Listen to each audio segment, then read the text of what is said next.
Oke, jadi selamat pagi Bapak dan Ibu sekalian. Nanti kalau emang ada suaranya nggak terdengar atau layarnya yang pecah, nanti kabarin aja di kolom chat live streaming. Nah, jadi saya bisa cek dan saya perbaiki apa namanya kendalanya yang terjadi. Oke, jadi selamat pagi Bapak dan Ibu sekalian. Nanti kalau emang ada suaranya nggak terdengar atau layarnya yang pecah, nanti kabarin aja di kolom chat.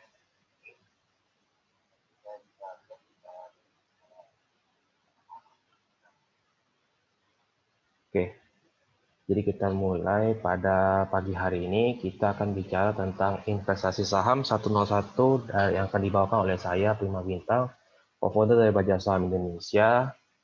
Nah, kalau ada yang ingin tanya-tanya, bisa tanya ke Instagram saya, atau yang ingin ada keperluan lain, bisa hubungi kontak person saya di bawah ini. Nah, perkenalan singkat dari saya. Nah, nama saya ada Prima Bintang, Instagram saya di Baja Saham Indonesia. Saya lulusan terbaik dari sertifikasi BPPE dari Teachme tahun 2019 dan co-founder dari Baja Saham Indonesia 2018 sampai dengan sekarang. Jadi kalau mau ngobrol-ngobrol, silahkan bisa hubungi ke Instagram saya atau mau tanya-tanya dipersilahkan.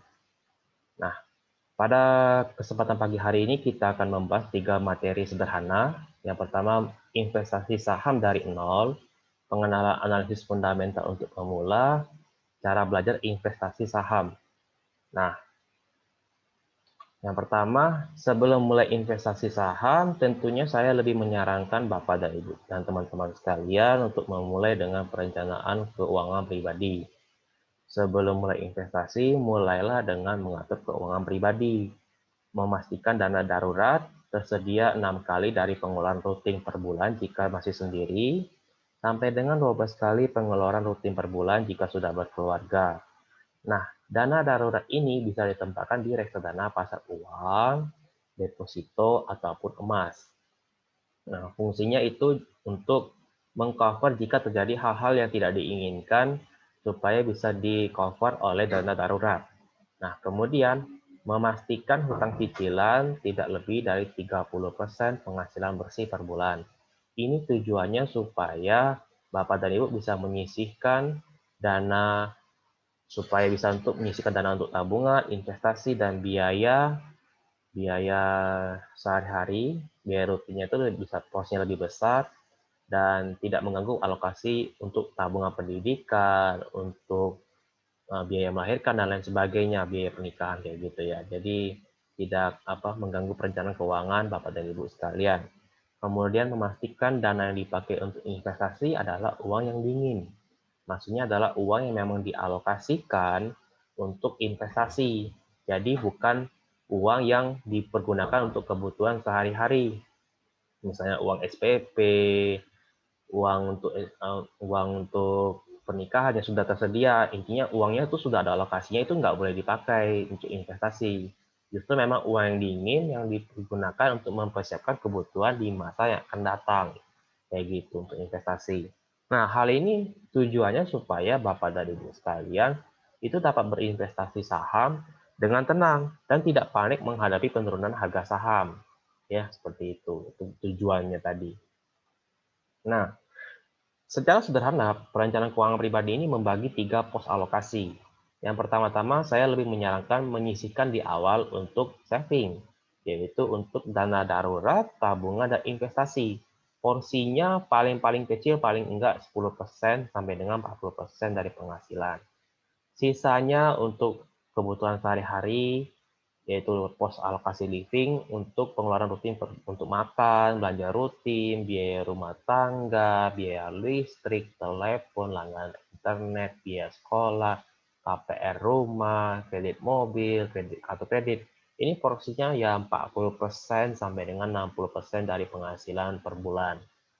Nah, setelah itu sisanya barulah dialokasikan ke dalam playing.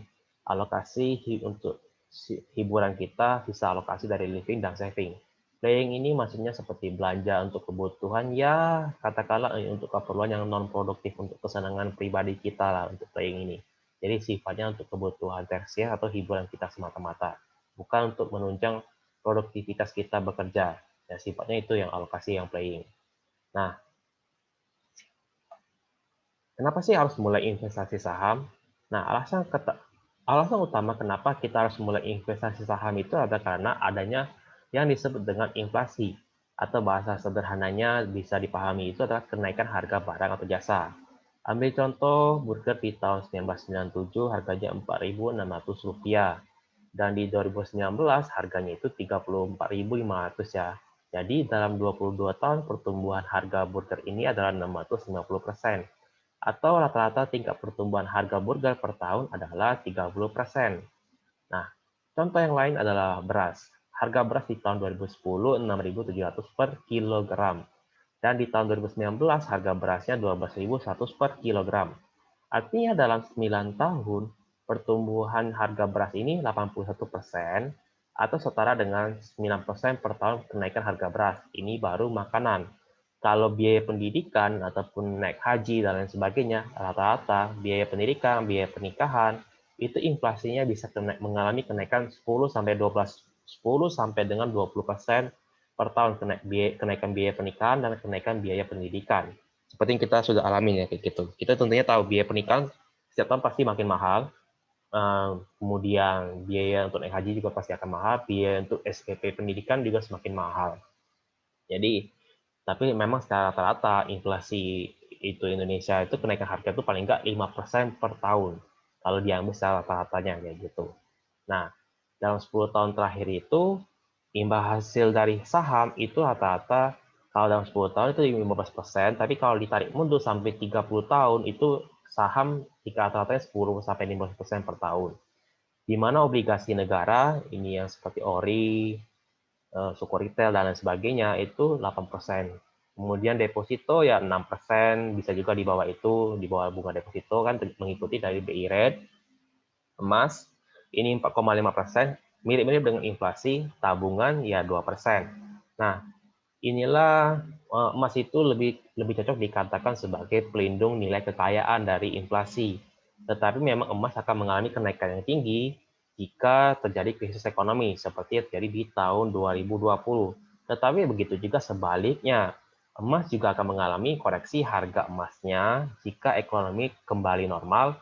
Orang akan memindahkan emas ke aset investasi yang lebih beresiko seperti saham, obligasi, seperti itu. Jadi diputarkan kembali untuk ekonomi real ya. Nah, jadi ini kalau mau diracik portofolionya juga bisa diversifikasi instrumen investasinya dari campuran saham, obligasi, deposito, dan emas. Jadi disesuaikan saja dengan profil risiko dari Bapak dan Ibu sekalian. Jadi masing-masing instrumen investasi itu mempunyai perannya masing-masing. Ya, seperti itu sederhananya. Nah, kita juga perlu berhati-hati dengan yang namanya dengan investasi bodong. Karena kerugian akibat investasi bodong ini mencapai nilai hingga 250 triliun rupiah. Ini kerugian selama periode 2014 sampai dengan 2019. Yang menunjukkan rendahnya tingkat literasi produk investasi di masyarakat itu masih rendah. Tapi kenapa sih orang-orang bisa tertarik investasi bodong? Ini karena tadi yang sudah kita jelaskan di awal, rendahnya tingkat literasi produk investasi. Kemudian investasi bodong biasanya akan ditawarkan dengan imbal hasil keuntungan yang tinggi dan tak wajar. Serta ya cukup diklaim nggak perlu analisis sama sekali, cukup taruh uangnya, kita nggak perlu belajar apa-apa, kita terima imbal hasil di atas yang nggak wajar lah, ya katakanlah di atas 12% kayak gitu, atau misalnya 30% per bulan kayak gitu. Jadi ya siapa sih nggak tergiur kalau uangnya bisa bertumbuh 30% per bulan, tapi nggak perlu belajar apa-apa, kan seperti itu. Nah, itulah kenapa pentingnya juga kita kemudian juga ada klaim bahwa investasi yang imbal hasil keuntungan yang tinggi tadi itu tidak diikuti dengan resiko. Nah, itu juga menjadi kadang-kadang orang alergi dengan namanya resiko tinggi, padahal namanya resiko tinggi itu biasanya karena pengetahuannya yang belum ada. Nah, resiko yang tinggi ini tentu saja bisa diminimalisir dengan adanya pengetahuan, ya. Jadi seperti itu. Contohnya jika kita katakanlah kita belajar belajar naik sepeda.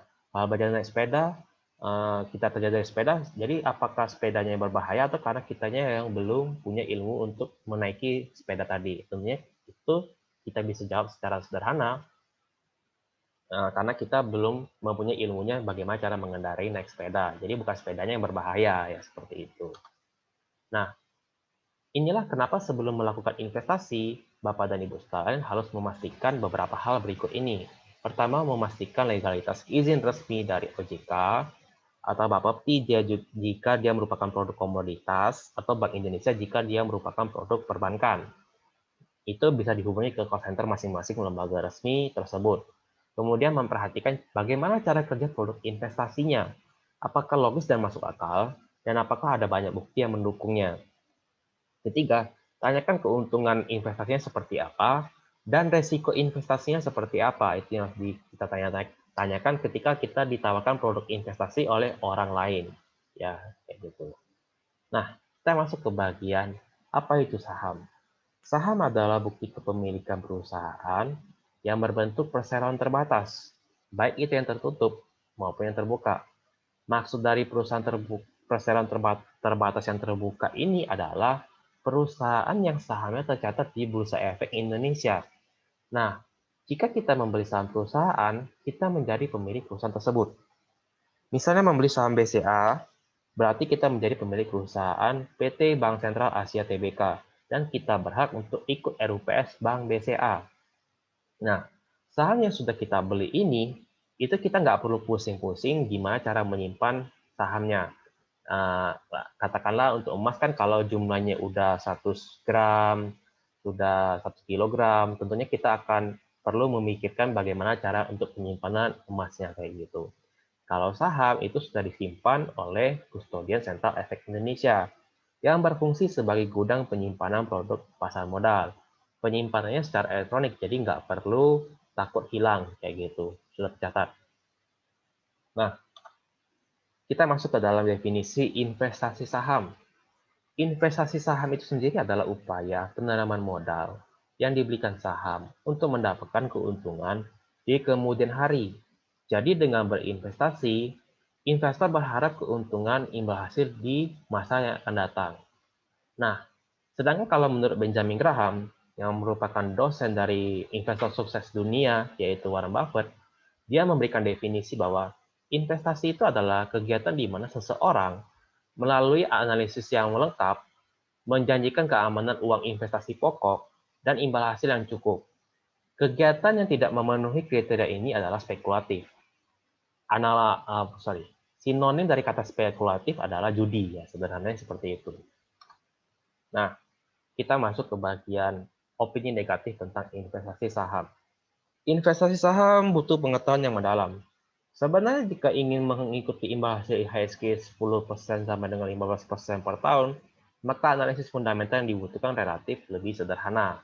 Lain halnya jika kita ingin imbal hasil yang katakanlah multi-bagger yang di atas 100%, tentunya analisis yang dibutuhkan tentunya lebih kompleks.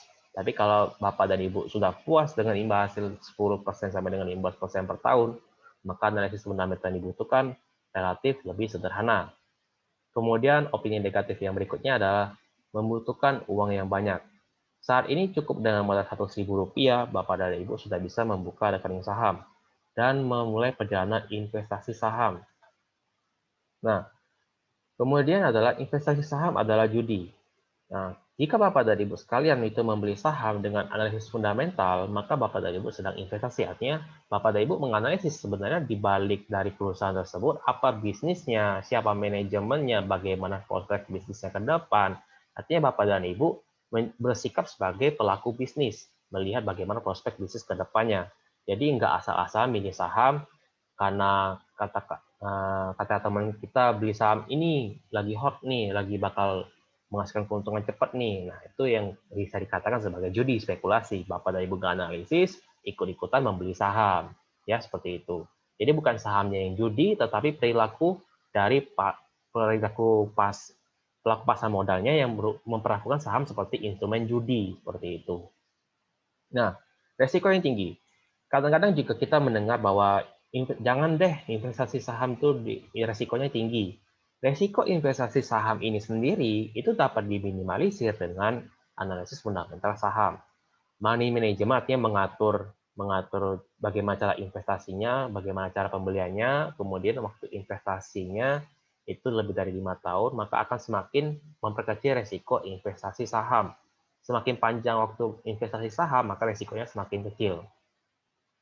Kemudian bicara soal investasi saham itu kita harus paham dong teknologi yang terbaru. Enggak juga, karena setiap dari perusahaan sekuritas itu akan menyediakan training untuk Bapak dan Ibu sekalian untuk membantu bagaimana menggunakan aplikasi perusahaan sekuritas mereka. Itu kewajiban dari perusahaan sekuritas. Jadi ya nggak perlu yang canggih-canggih amat lah, karena ya kalau belajar ya butuh waktu paling biar lancar tuh 1 bulan, 2 bulan udah lancar harusnya kalau kalau paham tentang aplikasinya aja ya. Kalau melalui aplikasi 1 bulan, 2 bulan udah cukup bisa lah harusnya. Nah, kita akan bicara sedikit tentang bicara berikutnya tentang keuntungan dari investasi saham. Keuntungan investasi saham ini sendiri adalah selisih realisasi keuntungan harga jual saham yang lebih tinggi daripada harga beli saham. Misalnya harga beli per lembar sahamnya adalah saham ABCD Rp1.000, kemudian setelah 1 tahun harga per lembar saham ABCD menjadi Rp1.500 per lembar sahamnya. Maka keuntungannya itu adalah Rp500 per lembar sahamnya. Seperti yang kita ketahui bahwa eh, pembelian saham itu adalah minimal satu lot yaitu adalah 100 lembar saham. Jadi kalau harga per lembar sahamnya adalah Rp1.000, maka harga satu lotnya adalah Rp1.000 dikalikan 100, artinya Rp100.000 untuk satu lot sahamnya. Seperti itu. Nah, kemudian dividen. Dividen ini adalah apabila perusahaan tersebut mendapatkan keuntungan laba bersih, tentunya melalui keputusan bersama yaitu rapat umum pemegang saham, keuntungan perusahaan tersebut dapat dibagikan kepada para pemegang saham perusahaan. Kalau di dalam hal ini disebut sebagai dividen atau bagi hasil.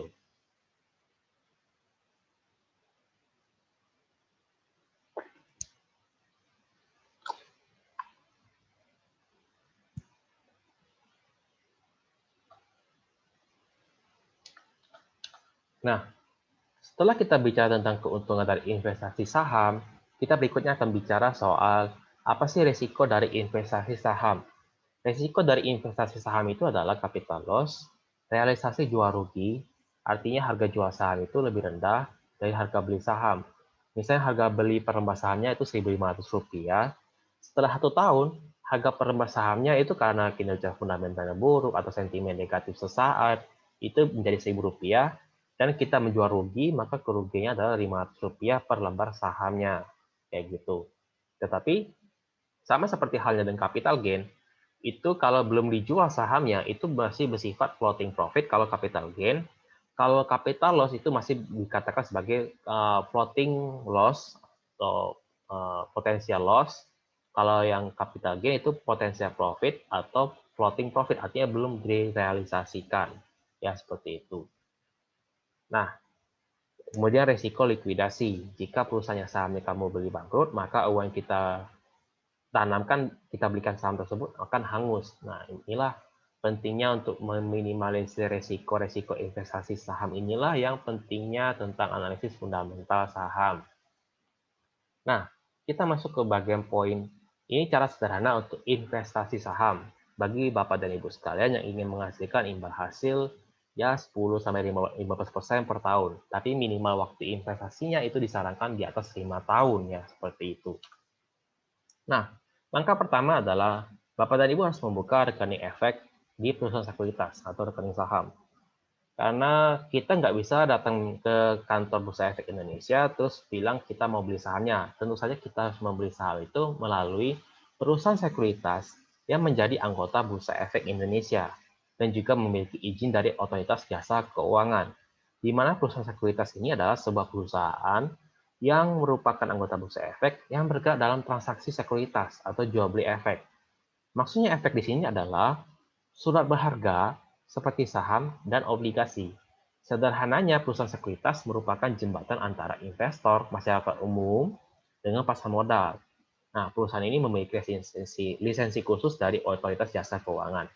Nah, syarat dokumen untuk membuka rekening saham di perusahaan sekuritas itu adalah KTP, buku tabungan, MPP, ini opsional, jadi bisa ada, bisa juga nggak ada, nggak apa-apa, karena bisa digabungkan dengan keterangan kenapa belum punya NPWP. Dan untuk membuka rekening di perusahaan sekuritas ini juga bisa secara online, atau bisa juga secara offline, atau datang ke kantor pusat sekuritasnya, atau mengirimkan berkasnya ke kantor pusatnya, seperti itu ya. Nah, tips untuk memilih perusahaan sekuritas adalah, tipsnya adalah cari perusahaan sekuritas yang modal kerja bersih disesuaikannya itu di atas 100 miliar rupiah.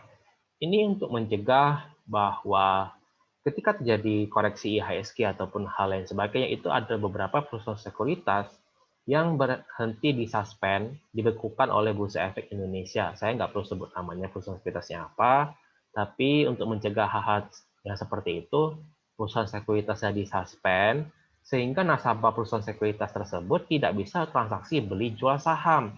Mau nggak mau, saham yang sudah dibeli itu harus dipindahkan ke perusahaan sekuritas yang lainnya supaya bisa dibeli ataupun dijual kayak gitu sahamnya. Nah, kita yang berikutnya adalah menyediakan aplikasi online trading yang lancar dan stabil untuk transaksi saham.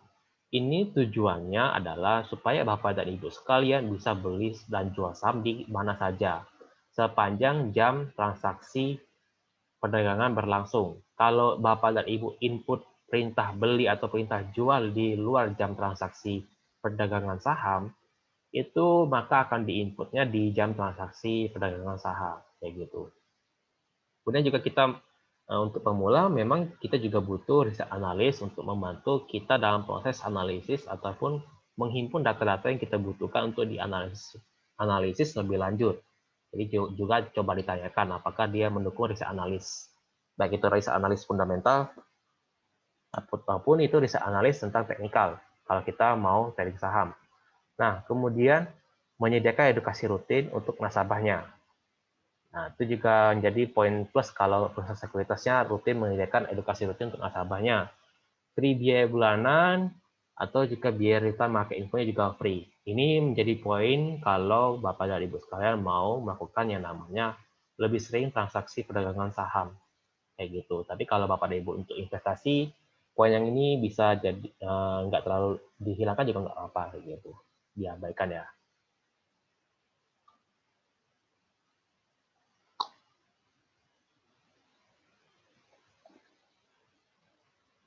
Nah, kemudian kita masuk ke dalam langkah yang berikutnya adalah menyisihkan nominal dana untuk membeli saham setiap bulannya. Menyisihkan dana yang akan diinvestasikan setiap bulannya sesuai dengan rencana keuangan dan profil risiko investor. Jadi kita harus menetapkan nilai spesifik dan jelas tujuan keuangan atau kata lainnya adalah tujuan investasinya. Kapan mau dicapai? Dan berapa nilainya? Misalnya untuk biaya pendidikan, beli rumah, persiapan pensiun, biaya pernikahan, dan lain sebagainya. Kemudian kita mengalokasikan dana investasi yang sudah tersedia ini ke dalam instrumen investasi seperti reksadana, obligasi, saham, sesuai dengan profil risiko dari masing-masing investor. Saat ini sudah banyak website yang membantu tes profil risiko dan kalkulator investasi untuk membantu menghitung rencana investasi Bapak dan Ibu sekalian. Nah, contoh rencana keuangan, kita ambil contoh sederhana. Bapak Budi seorang wira swasta, umurnya 22 tahun, penghasilan plus dari bisnisnya ada 7 juta rupiah per bulan. Nah, kekayaan di tabungannya saat ini 50 juta rupiah. Tujuan keuangannya adalah biaya pernikahan di usia 30 tahun, nominalnya adalah 250 juta rupiah. Artinya masih ada kekurangan dana sebesar 200 juta rupiah saat ini. Nah, bentar ya. Jika kita mempergunakan namanya dengan, sebentar ya, saya buka dulu ya, cara untuk kalkulator investasi. Kalkulator investasi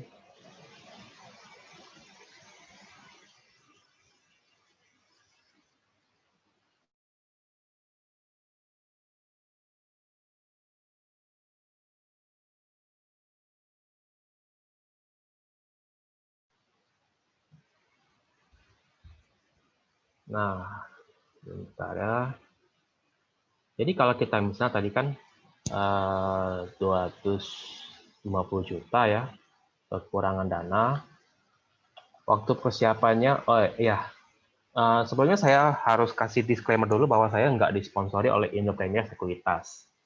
Hanya saja saya mempergunakan fasilitas ini untuk mempermudah Bapak dan Ibu sekalian menghitung kebutuhan dana yang diperlukan untuk mempersiapkan tujuan investasi atau tujuan keuangan dari Bapak dan Ibu sekalian. Tingkat inflasi per tahun ya katakanlah tingkat inflasinya 8%. Waktu investasinya 8 tahun, dana awal yang tersedia 50 juta, kemudian tingkat pertumbuhan investasinya kita ambil 20% per tahun deh, 20% per tahun. Jadi sekitar yang diproduksikan adalah 1 juta rupiah. Sorry, inflasi biaya pernikahan biasanya 15% sih. Jadi sekitar 2,3 juta ya.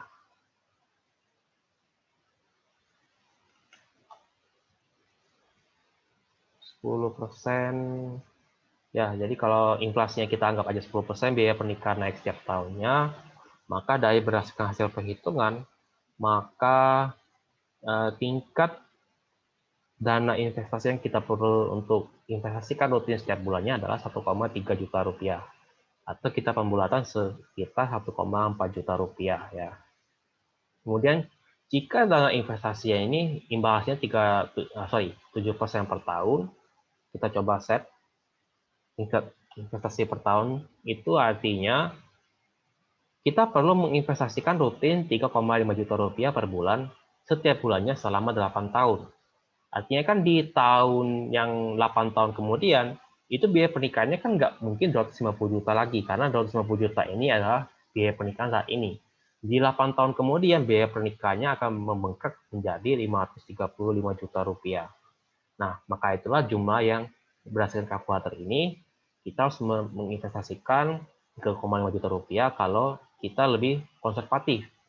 Jadi memang harga sebuah dari resiko dari mengikuti dari kita semakin kecil imbal hasil keuntungan investasinya, maka jumlah yang kita harus investasikan tentulah harusnya lebih besar lagi.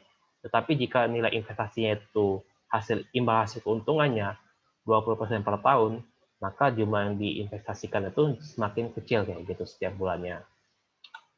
Nah, setelahnya kita akan bicara soal alokasi aset investasi.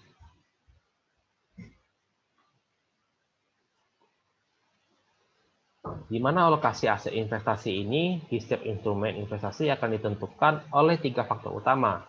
Yang pertama adalah tujuan keuangan, potensi keuntungan, jangka waktu investasi, dan profil risiko investor. Di mana kalau kita melihat bahwa dari imbal hasil produk investasi ini, itu dari reksadana pasar uang itu berkisar 5-7% per tahun, jangka waktu investasinya 1 tahun. Ini untuk pajak reksadana ini semuanya sudah bebas pajak, jadi cukup dilaporkan saja dalam reksadana. Maksudnya dilaporkan dalam SPT pajak kayak gitu ya. Nah, di mana reksadana pasar uang ini isinya adalah deposito dan obligasi jangka pendek. Isi reksadana pendapatan tetap adalah obligasi pemerintah dan obligasi korporasi. Itu masuk dalam reksadana pendapatan tetap. Reksadana campuran ini seperti namanya campuran, isinya adalah deposito, obligasi jangka pendek, obligasi jangka panjang, saham. Nah, itu yang namanya sebagai reksadana campuran.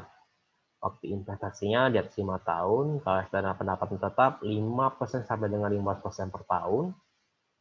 Waktu investasinya itu 3-5 tahun. Kalau campuran di atas 5 tahun, reksadana indeks saham 10% sampai dengan 15%, itu lebih dari 5 tahun, obligasi 5% sampai dengan 15%, 3 sampai dengan 5 tahun, pajaknya 15%. Bedanya antara reksadana pendapatan tetap dan obligasi, meskipun sama-sama isinya obligasi, akan tetapi reksadana pendapatan tetap ini kupon obligasinya masuk ke dalam nilai aktiva bersih reksadana. Sehingga keuntungannya kita harus menjual reksadana kita untuk mendapatkan keuntungan. Tetapi untuk obligasi kita, kupon obligasinya akan dimasukkan ke dalam rekening dana nasabah atau rekening tabungan masing-masing dari investor. Nah, saham ini imbal hasil per tahunnya ya 10% sampai dengan 30% bisa per tahun. Jangka waktunya itu minimal 5 tahun, pajak penjualannya itu 0,1%, pajak dividen itu 10% dari nilai dividen, kayak gitu. Nah, kita lanjut ke bicara soal alokasi aset investasi. Nah, untuk investor yang masih pemula, yang masih belum punya pengalaman, biasanya saya akan menyarankan investasi saham yang pengalaman investasi sahamnya di bawah 2 tahun dan usianya 30 tahun ke bawah, itu lebih disarankan menggunakan portofolio yang untuk profil risiko konservatif, di mana reksadana pasar uangnya 70%, sahamnya 30%. Ya, saham 30% ini jadi untuk reksadana indeks saham atau saham blue chip. Kenapa seperti ini? Karena saya gimana ya, lebih khawatir kalau langsung terjun tanpa ilmu yang cukup.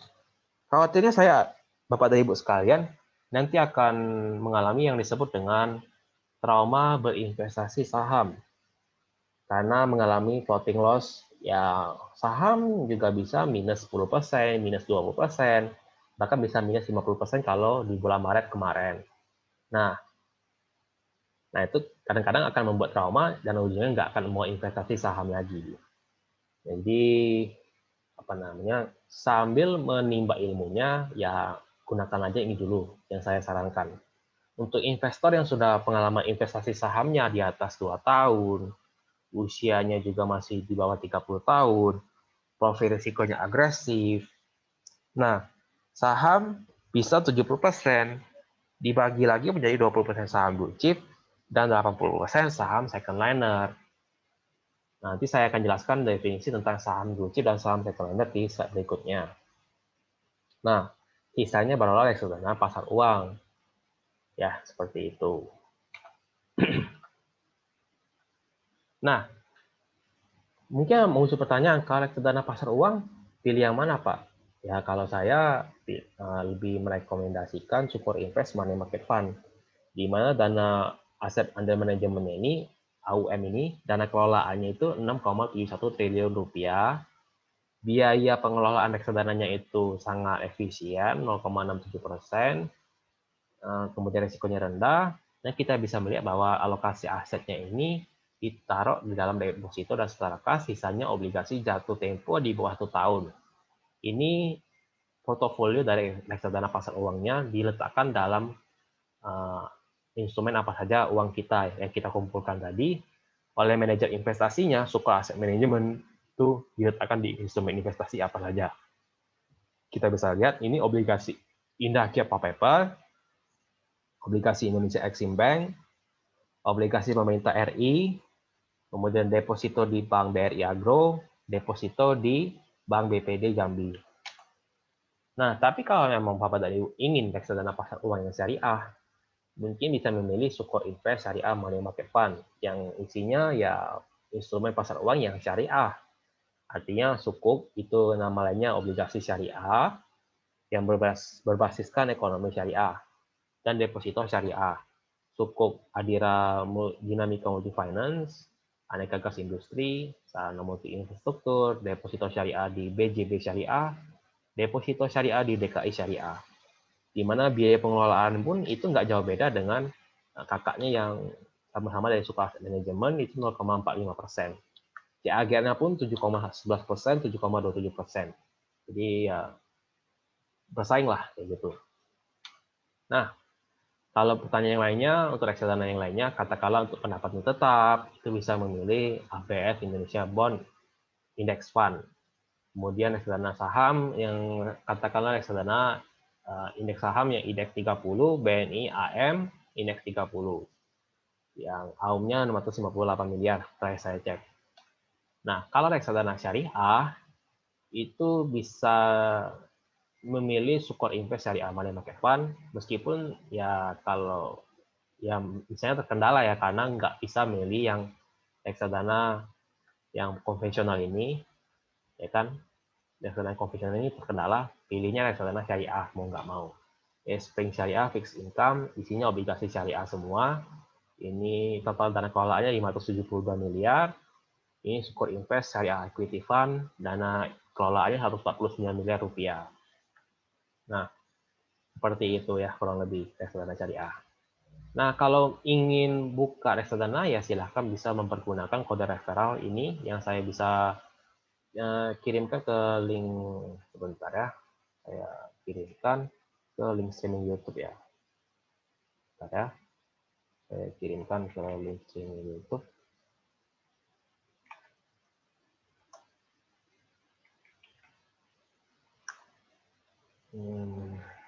Link streaming YouTube. Bentar ya. Linknya juga nanti akan saya letakkan di description video ini nanti.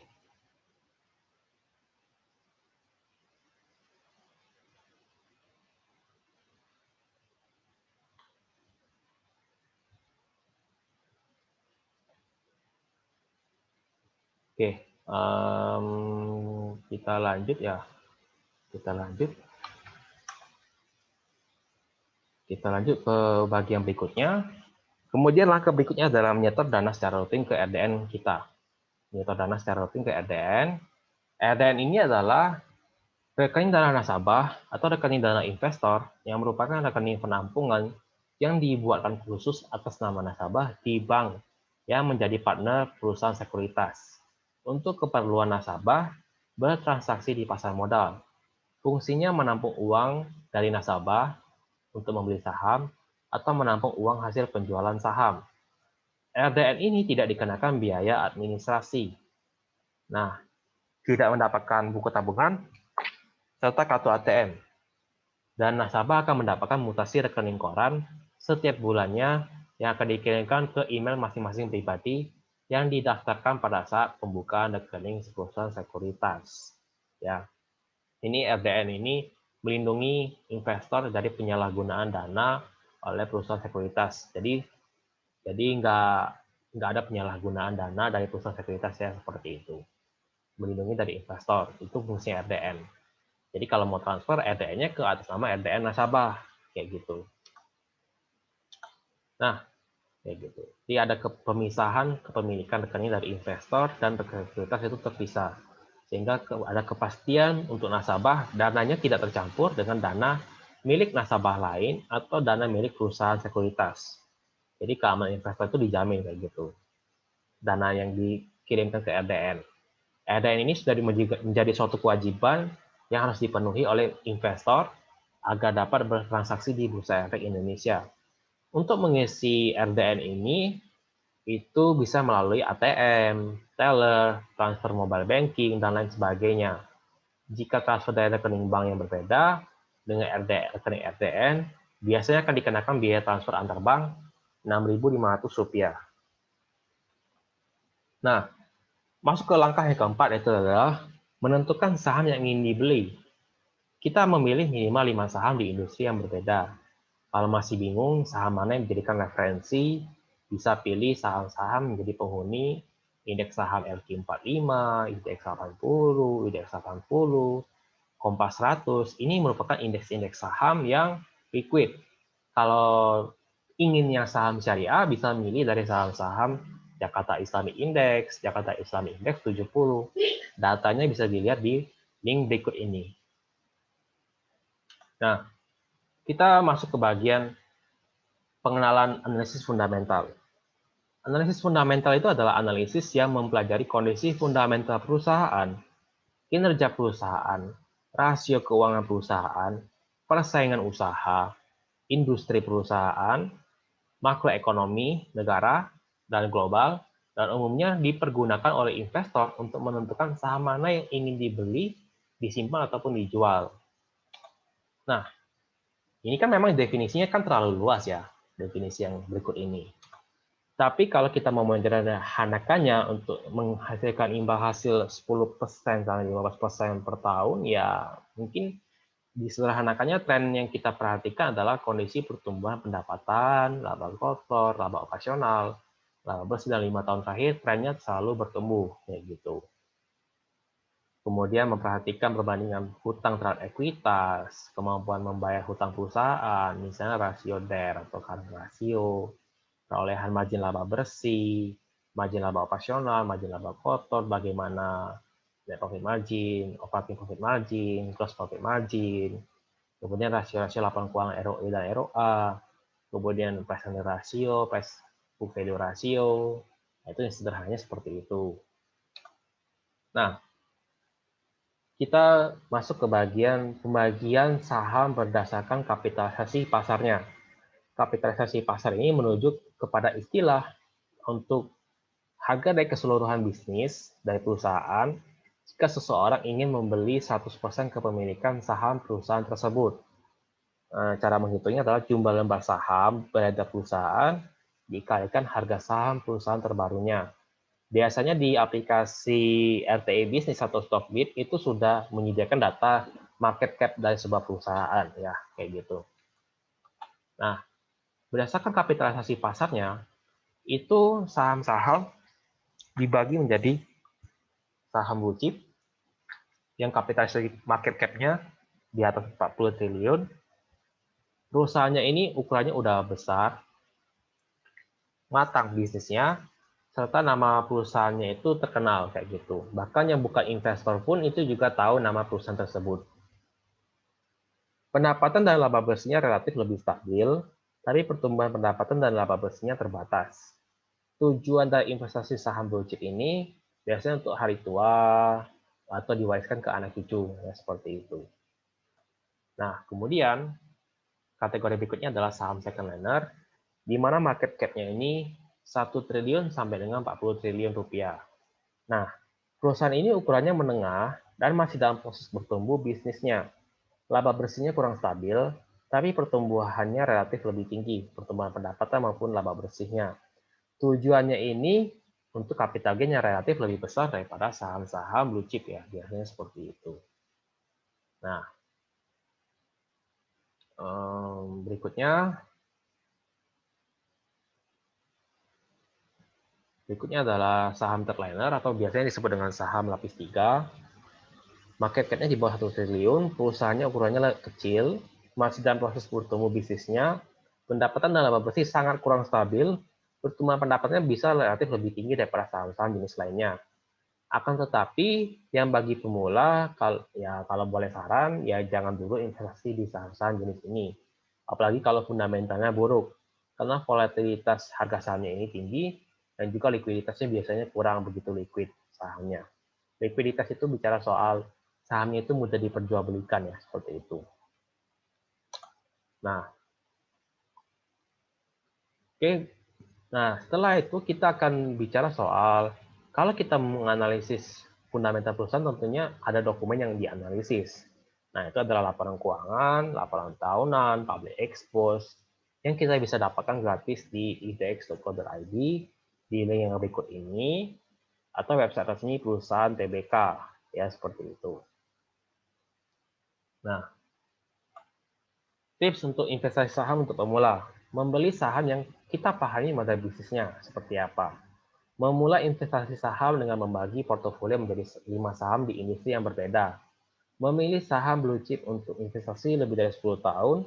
Membeli saham yang nyaman. Jadi setelah kita beli itu kita bisa tinggal, ya nggak perlu khawatir perusahaannya besok akan bangkrut ya kayak gitu yang kurang lebih sederhananya.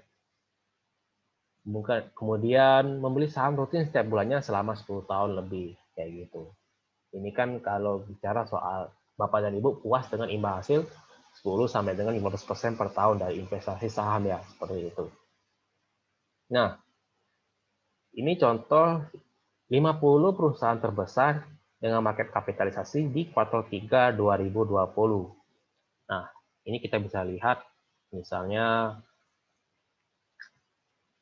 ya saya nggak perlu sebut satu persatu ya, kurang lebih ini data-datanya ya kita nggak asing lagi lah dengan nama-nama perusahaan ini seperti Bank BCA, BRI, Unilever, ya kemudian Telkom, Bank Mandiri, Astra International, HMSP, Chandra Asri, ICBP, Yakron Pokhen, United Tractor, Bank BNI, Gudang Garam, KB Farma, Indofood Sukses Makmur, Semen Gresik, Semen Indonesia, Mayora Indah, Tower Nusantara, United Kapal Paper, Bank Mega, ya kayak gitu. Ini nama-nama perusahaan yang sudah pasti, katakanlah orang yang bukan investor pun juga tahu nama perusahaan-perusahaan ini, ya, seperti itu. Atau menjadi karyawannya, atau menjadi mitra bisnisnya, tentu saja akan berurusan dengan perusahaan-perusahaan besar seperti ini. Kita pasti punya salah satu tabungan di buku-buku di bank-bank, maksudnya punya tabungan di bank, salah satu di bank-bank besar ini paling enggak. Nah, berikutnya adalah 50 besar kan berarti berikutnya ini kayak pada Indosemen Tunggal Prakasa, Adaro, Inco, Mitra Keluarga, Rumah Sakit, Bank Permata, Alfamaret, dan lain sebagainya. XL, Sido Muncul, Pegas, Bukit Asam, BTP Syariah, Jasa Marga yang punya tol, Hardware, ya kayak gitu. Nah, dari 50 saham yang ini tadi, ya 50 saham ataupun yang dari indeks LQ45, ataupun dari indeks 30, indeks 80, Kompas 100, nah itu kita masih menyeleksinya secara sederhananya, kita mencari perusahaan yang earning per share-nya ya bertumbuh paling enggak dari tahun ke tahun.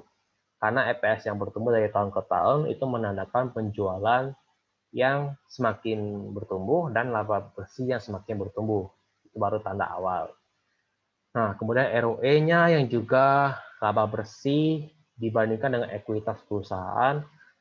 Ekuitas itu adalah kekayaan bersih perusahaan yang menilai ROE ini menilai kemampuan modal perusahaan dalam menghasilkan laba bersih. Indikator efisiensi manajemen perusahaan dalam menghasilkan laba bersih atau profitabilitas. Nah, kemudian debt to equity ratio, ini rasio hutang yang membandingkan total hutang dibandingkan dengan total ekuitas. Di mana DER ini, jika DER yang satu, biasanya hutang dan mayoritas hutangnya adalah hutang berbunga, maka resiko keuangan bagi sebuah perusahaan akan semakin besar, kayak gitu. Dan memperbesar resiko pilot perusahaan, kayak gitu. Secara biasanya seperti itu. Nah, price earning ratio itu adalah harga saham dibandingkan earning per share-nya. Berapa lama waktu yang dibutuhkan untuk mengembalikan modal untuk membeli saham.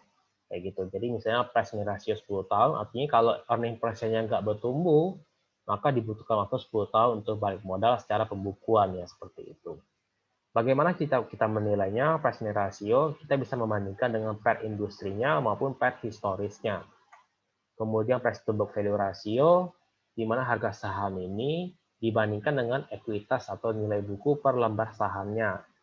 Nah, biasanya juga di PER dan PBV dan angka-angka ini itu sudah disediakan di aplikasi perusahaan sekuritas ataupun di RTI bisnis ataupun di Stockbit, ya seperti itu. Nah, di mana ini PBV ini biasanya dipergunakan untuk mencari saham yang dihargai di bawah nilai buku per lembar sahamnya. Nah, kayak gitu. Sorry, ini harusnya PBV industri ini. PBV industri dan PBV historis. Nah, kemudian dividen yield, di mana dividen per lembar saham dibandingkan dengan harga saham, fungsinya indikator kestabilan laba bersih. Secara normal minimal dividen yield itu sebesar 3%, kayak gitu. Nah, cuma kalau memang masih juga katakanlah bingung kayak gitu, Pak saya benar-benar ya belum bisa deh coba analisis yang kayak gitu Bapak jelasin tadi. Ya mungkin ini bisa pilihan jadi untuk nabung saham 5 tahun ke atas ya. Contohnya Indofood Sukses Makmur. Satu ICBP-nya itu 1 juta rupiah. Unilever satu lotnya 355.000 rupiah. Mayora Indah 248.000 rupiah. Telkom 330.000 rupiah. Bank BCA 3,2 juta rupiah. Bank BRI 440.000 rupiah. Bank Mandiri 657.000 rupiah. Bank BNI 635.000 rupiah. Carom Hand itu 632.500 rupiah. Nah, untuk 9 saham ini memang saham-saham yang defensif katakanlah consumer goods dan perbankan yang ya katakanlah 10-20 tahun kemudian itu masih akan bertahan ya kurang lebih. Jadi tingkat rata imbal hasilnya ini akan mirroring dengan IHSG kayak gitu. Jadi nggak jauh-jauh dari IHSG biasanya 10-12% per tahun, tapi waktu investasinya itu minimal 5-20 tahun dengan mempergunakan strategi nabung saham. Artinya beli saham rutin setiap bulannya. Kayak gitu, tanpa putus. Jadi untuk mendapatkan harga rata-rata di tahun ke-10 biasanya udah 10-12% per tahun keuntungannya. Disclaimer on, jadi keputusan investasi merupakan tanggung jawab dari masing-masing para investor. Keuntungan dan kerugian dinikmati oleh masing-masing investor. Nah, alternatif investasi saham dengan modal Rp100.000, ini saya cuma menemukan satu saham yang katakanlah menurut saya cukup defensif. Ya harganya di bawah Rp100.000 ya sudah muncul, kasnya berlimpah, utang banknya nggak ada, jadi resiko untuk pilotnya ya bisa dikatakan hampir nggak ada resiko untuk pilotnya. Arus kasnya juga sehat, ya tapi memang apa namanya pertumbuhannya ya stabil ya 10-12%, mirroring lah dengan IHSG. Ini bisa Rp79.000 per satu lot saham sudah muncul. Kalau tertarik, ya bisa mulai dengan nabung saham sudah muncul ya kurang lebih seperti itu. Atau kalau memang mau mulai dari IDX 30 yang aset reksadana indeks saham, di mana reksadana indeks saham ini artinya dia manajer investasinya itu hanya akan membeli saham-saham yang tercatat dalam penghuni indeks IDX 30. Seperti BNI AM indeks 30, jadi nggak ada saham-saham aneh, saham-saham gorengan yang akan masuk dalam portofolio manajer investasi. Seperti yang kita banyak ketahui, banyak kasus skandal reksadana yang jatuh, ternyata reksadana sahamnya itu isinya saham-saham gorengan. Nah, itu yang kita hindarin kayak gitu. Karena masih katakanlah sulit ya memilih reksadana saham, karena kita nggak tahu secara persis apa portofolio yang ada di dalam reksadana saham mereka kayak gitu. Jadi ini lebih transparan kalau reksadana indeks saham. Sahamnya nggak akan aneh-aneh, dia akan hanya berfokus 30 saham di indeks 30 itu saja yang dia akan diinvestasikannya. Kemudian biaya pengelolaan reksadananya untuk reksadana indeks saham ini relatif jauh lebih kecil daripada biaya pengelolaan reksadana saham, ya seperti itu. Nah, jadi dengan modal Rp100.000, Bapak dan Ibu sekalian itu sudah bisa membeli satu unit reksadana indeks saham kayak gitu. Nah, investasi yang lain adalah investasi leher ke atas alias mencari ilmu dan pengalaman sebanyak-banyaknya. Kenapa? Karena investasi yang cocok untuk usia 20-an adalah cerdas dalam berinvestasi. Artinya pesan dari investor sukses di dunia. Tentunya untuk cerdas dalam investasi kita harus belajar. Tidak hanya mengandalkan insting atau rekomendasi orang lain untuk investasi sana dan sini. Yang ada nanti adalah Bapak dan Ibu sekalian akan menderita kerugian dan kapok untuk investasi. Di mana Warren Buffett ini sendiri pun sebagai investor yang sukses di dunia, dia menghabiskan waktu 6 jam per hari untuk membaca. Jadi rutinitasnya adalah baca, berpikir, investasi, lalu ulangi. Itu merupakan rutinitas dalam hidupnya. Rata-rata ia membaca hingga 500 halaman dalam satu hari. Nah, itu buku bacaannya itu atau laporan keuangan atau annual report yang dibacanya biasanya itu tentang saham, bisnis, investasi, dan sejenisnya. Itu public speaking ya, Kak. Karena Warren Buffett juga mengikuti Dale Carnegie untuk public speaking-nya kayak gitu. Nah, hal inilah yang membuat Warren Buffett itu mampu untuk memprediksi jumlah keuntungan yang akan dia dapatkan apabila dia menginvestasikan uangnya di tempat yang tepat, ya kurang lebih seperti itu.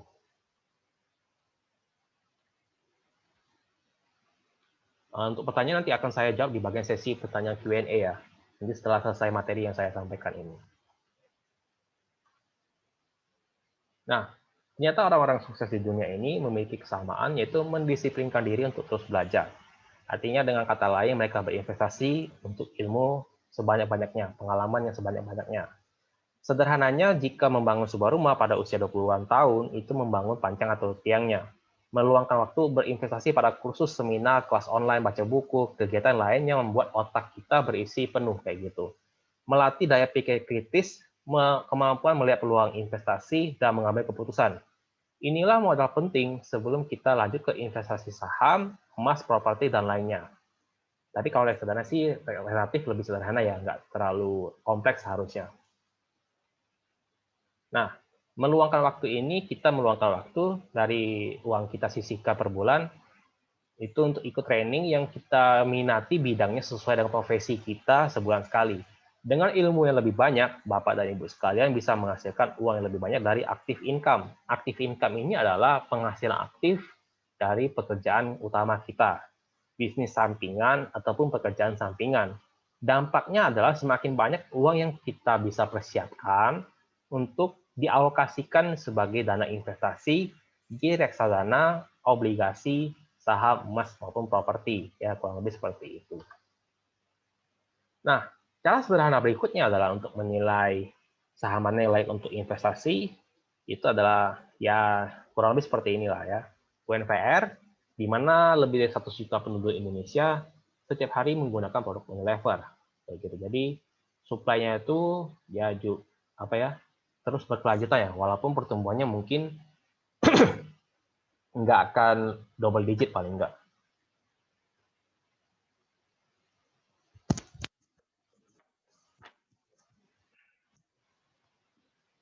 Karena semakin besar ukuran perusahaan, maka akan semakin sulit untuk menghasilkan pertumbuhan laba bersih yang double digit. Semakin besar ukuran perusahaan, itu semakin susah.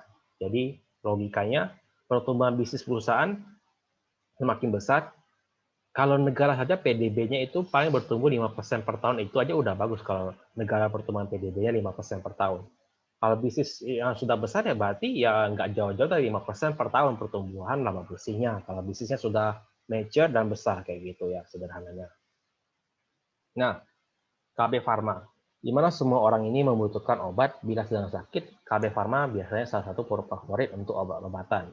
ICBP produk Indofood dijual berbagai tempat dan dinikmati oleh masyarakat di seluruh Indonesia dan diekspor ke luar negeri kayak gitu. Nah, kita lanjut menggunakan tools analisis yang tersedia.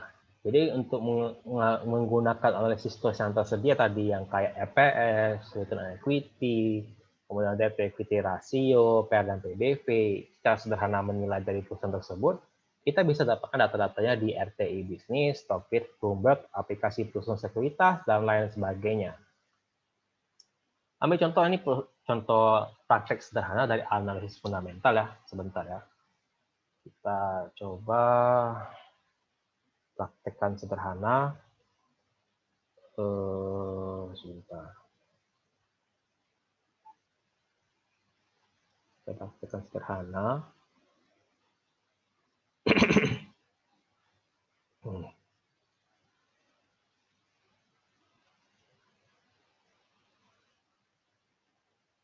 Nah, mudah-mudahan ini terlihat ya.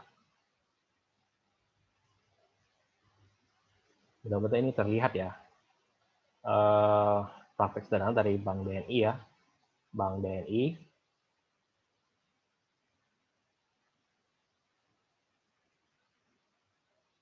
Bank BNI.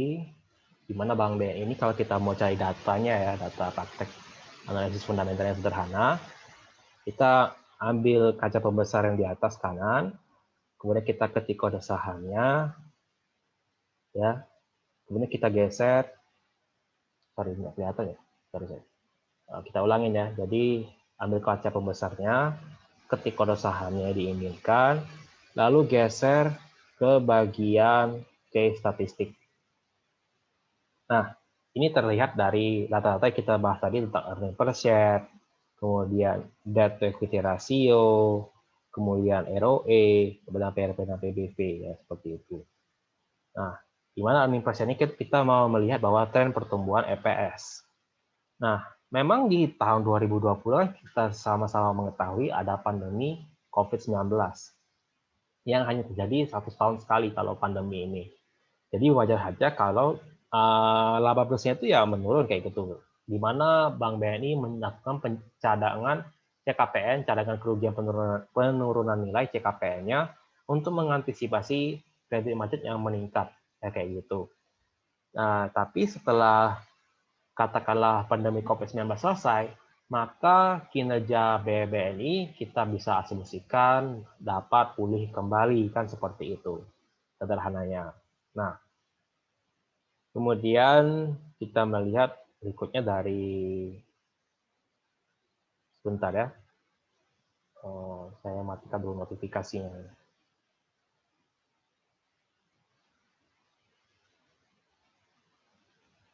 Saya matikan dulu notifikasinya.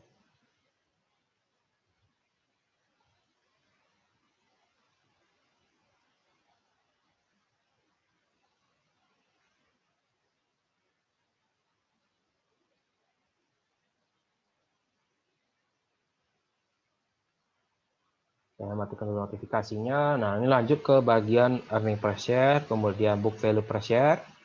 Ini kan data untuk menghitung dari PBV-nya, earning per share untuk menghitung PER, dividend yield, tadi yang kita sudah bahas tadi, PBV dan PER, ya tadi. Nah, DER-nya, nah untuk DER, memang bank ini sifatnya menghimpun dana dari nasabah, kemudian menyalurkannya dalam bentuk kredit. Oleh karena itu, DER-nya simpanan, tabungan, giro, deposito itu diperlakukan sebagai liabilitas. Makanya debt to equity ratio-nya akan terlihat tinggi. Nah, tapi kalau kita melihat kesehatan perbankan itu dari dinamakan rasio capital adequacy ratio atau rasio kecukupan penyediaan modal minimum yang angkanya minimal di atas 14%. Nah, itu bisa dilihat di bagian laporan iklan laporan tahunan perusahaan ya. Maksudnya, iklan laporan keuangan perbankan. Biasanya kita bisa lihat di ids.co.id ya, ids.co.id.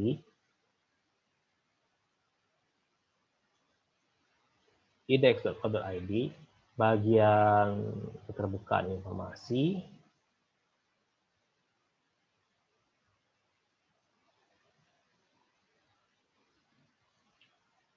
Lalu kita pilih kode saham yang diinginkan.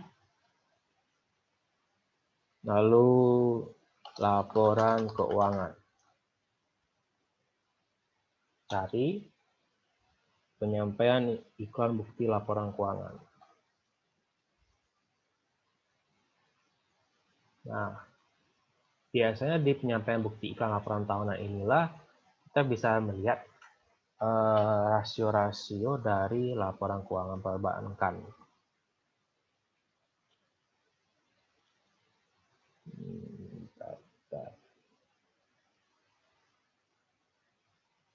Nah, ini dia. Rasio kewajiban penyediaan modal minimumnya. Ini kita bisa lihat bahwa rasio kewajiban penyediaan modal minimum dari Bank BNI itu setara di atas 14%, jadi 16%. Masih bisa dikatakan bahwa modal kesehatan Bank BNI ini masih sehat, rasio KAL atau KPNM-nya ya, seperti itu. Nah, kemudian lanjut ke bagian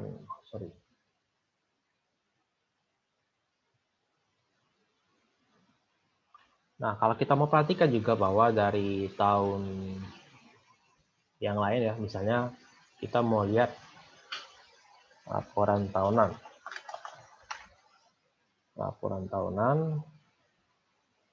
penyampaian laporan tahunan.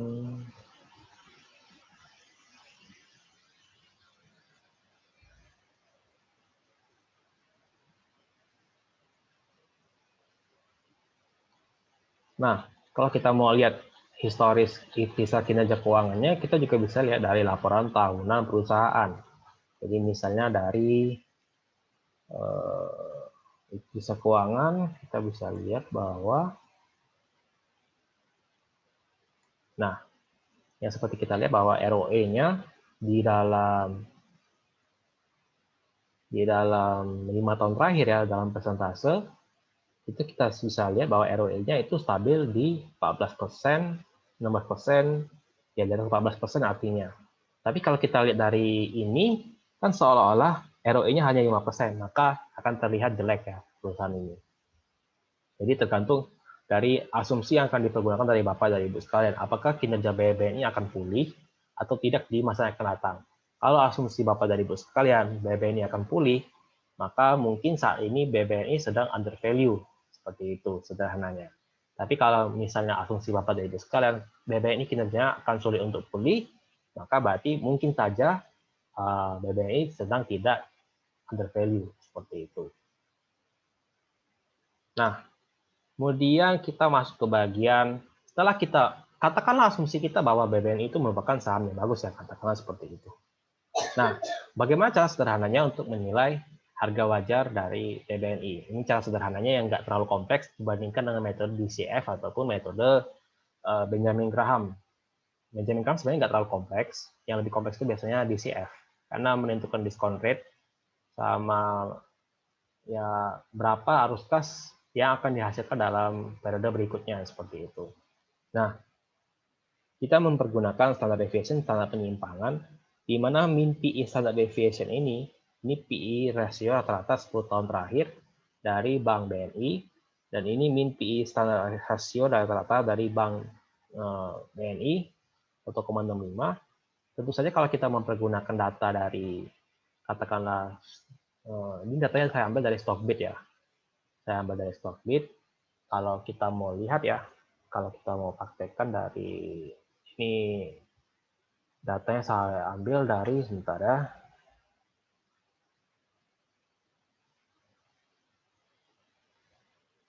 Ini BBNI dari aplikasi Stockbit. Lalu pilih bagian case statistik untuk melihat data-data yang kita perlukan untuk mengestimasikan nilai wajar saham Bank BNI.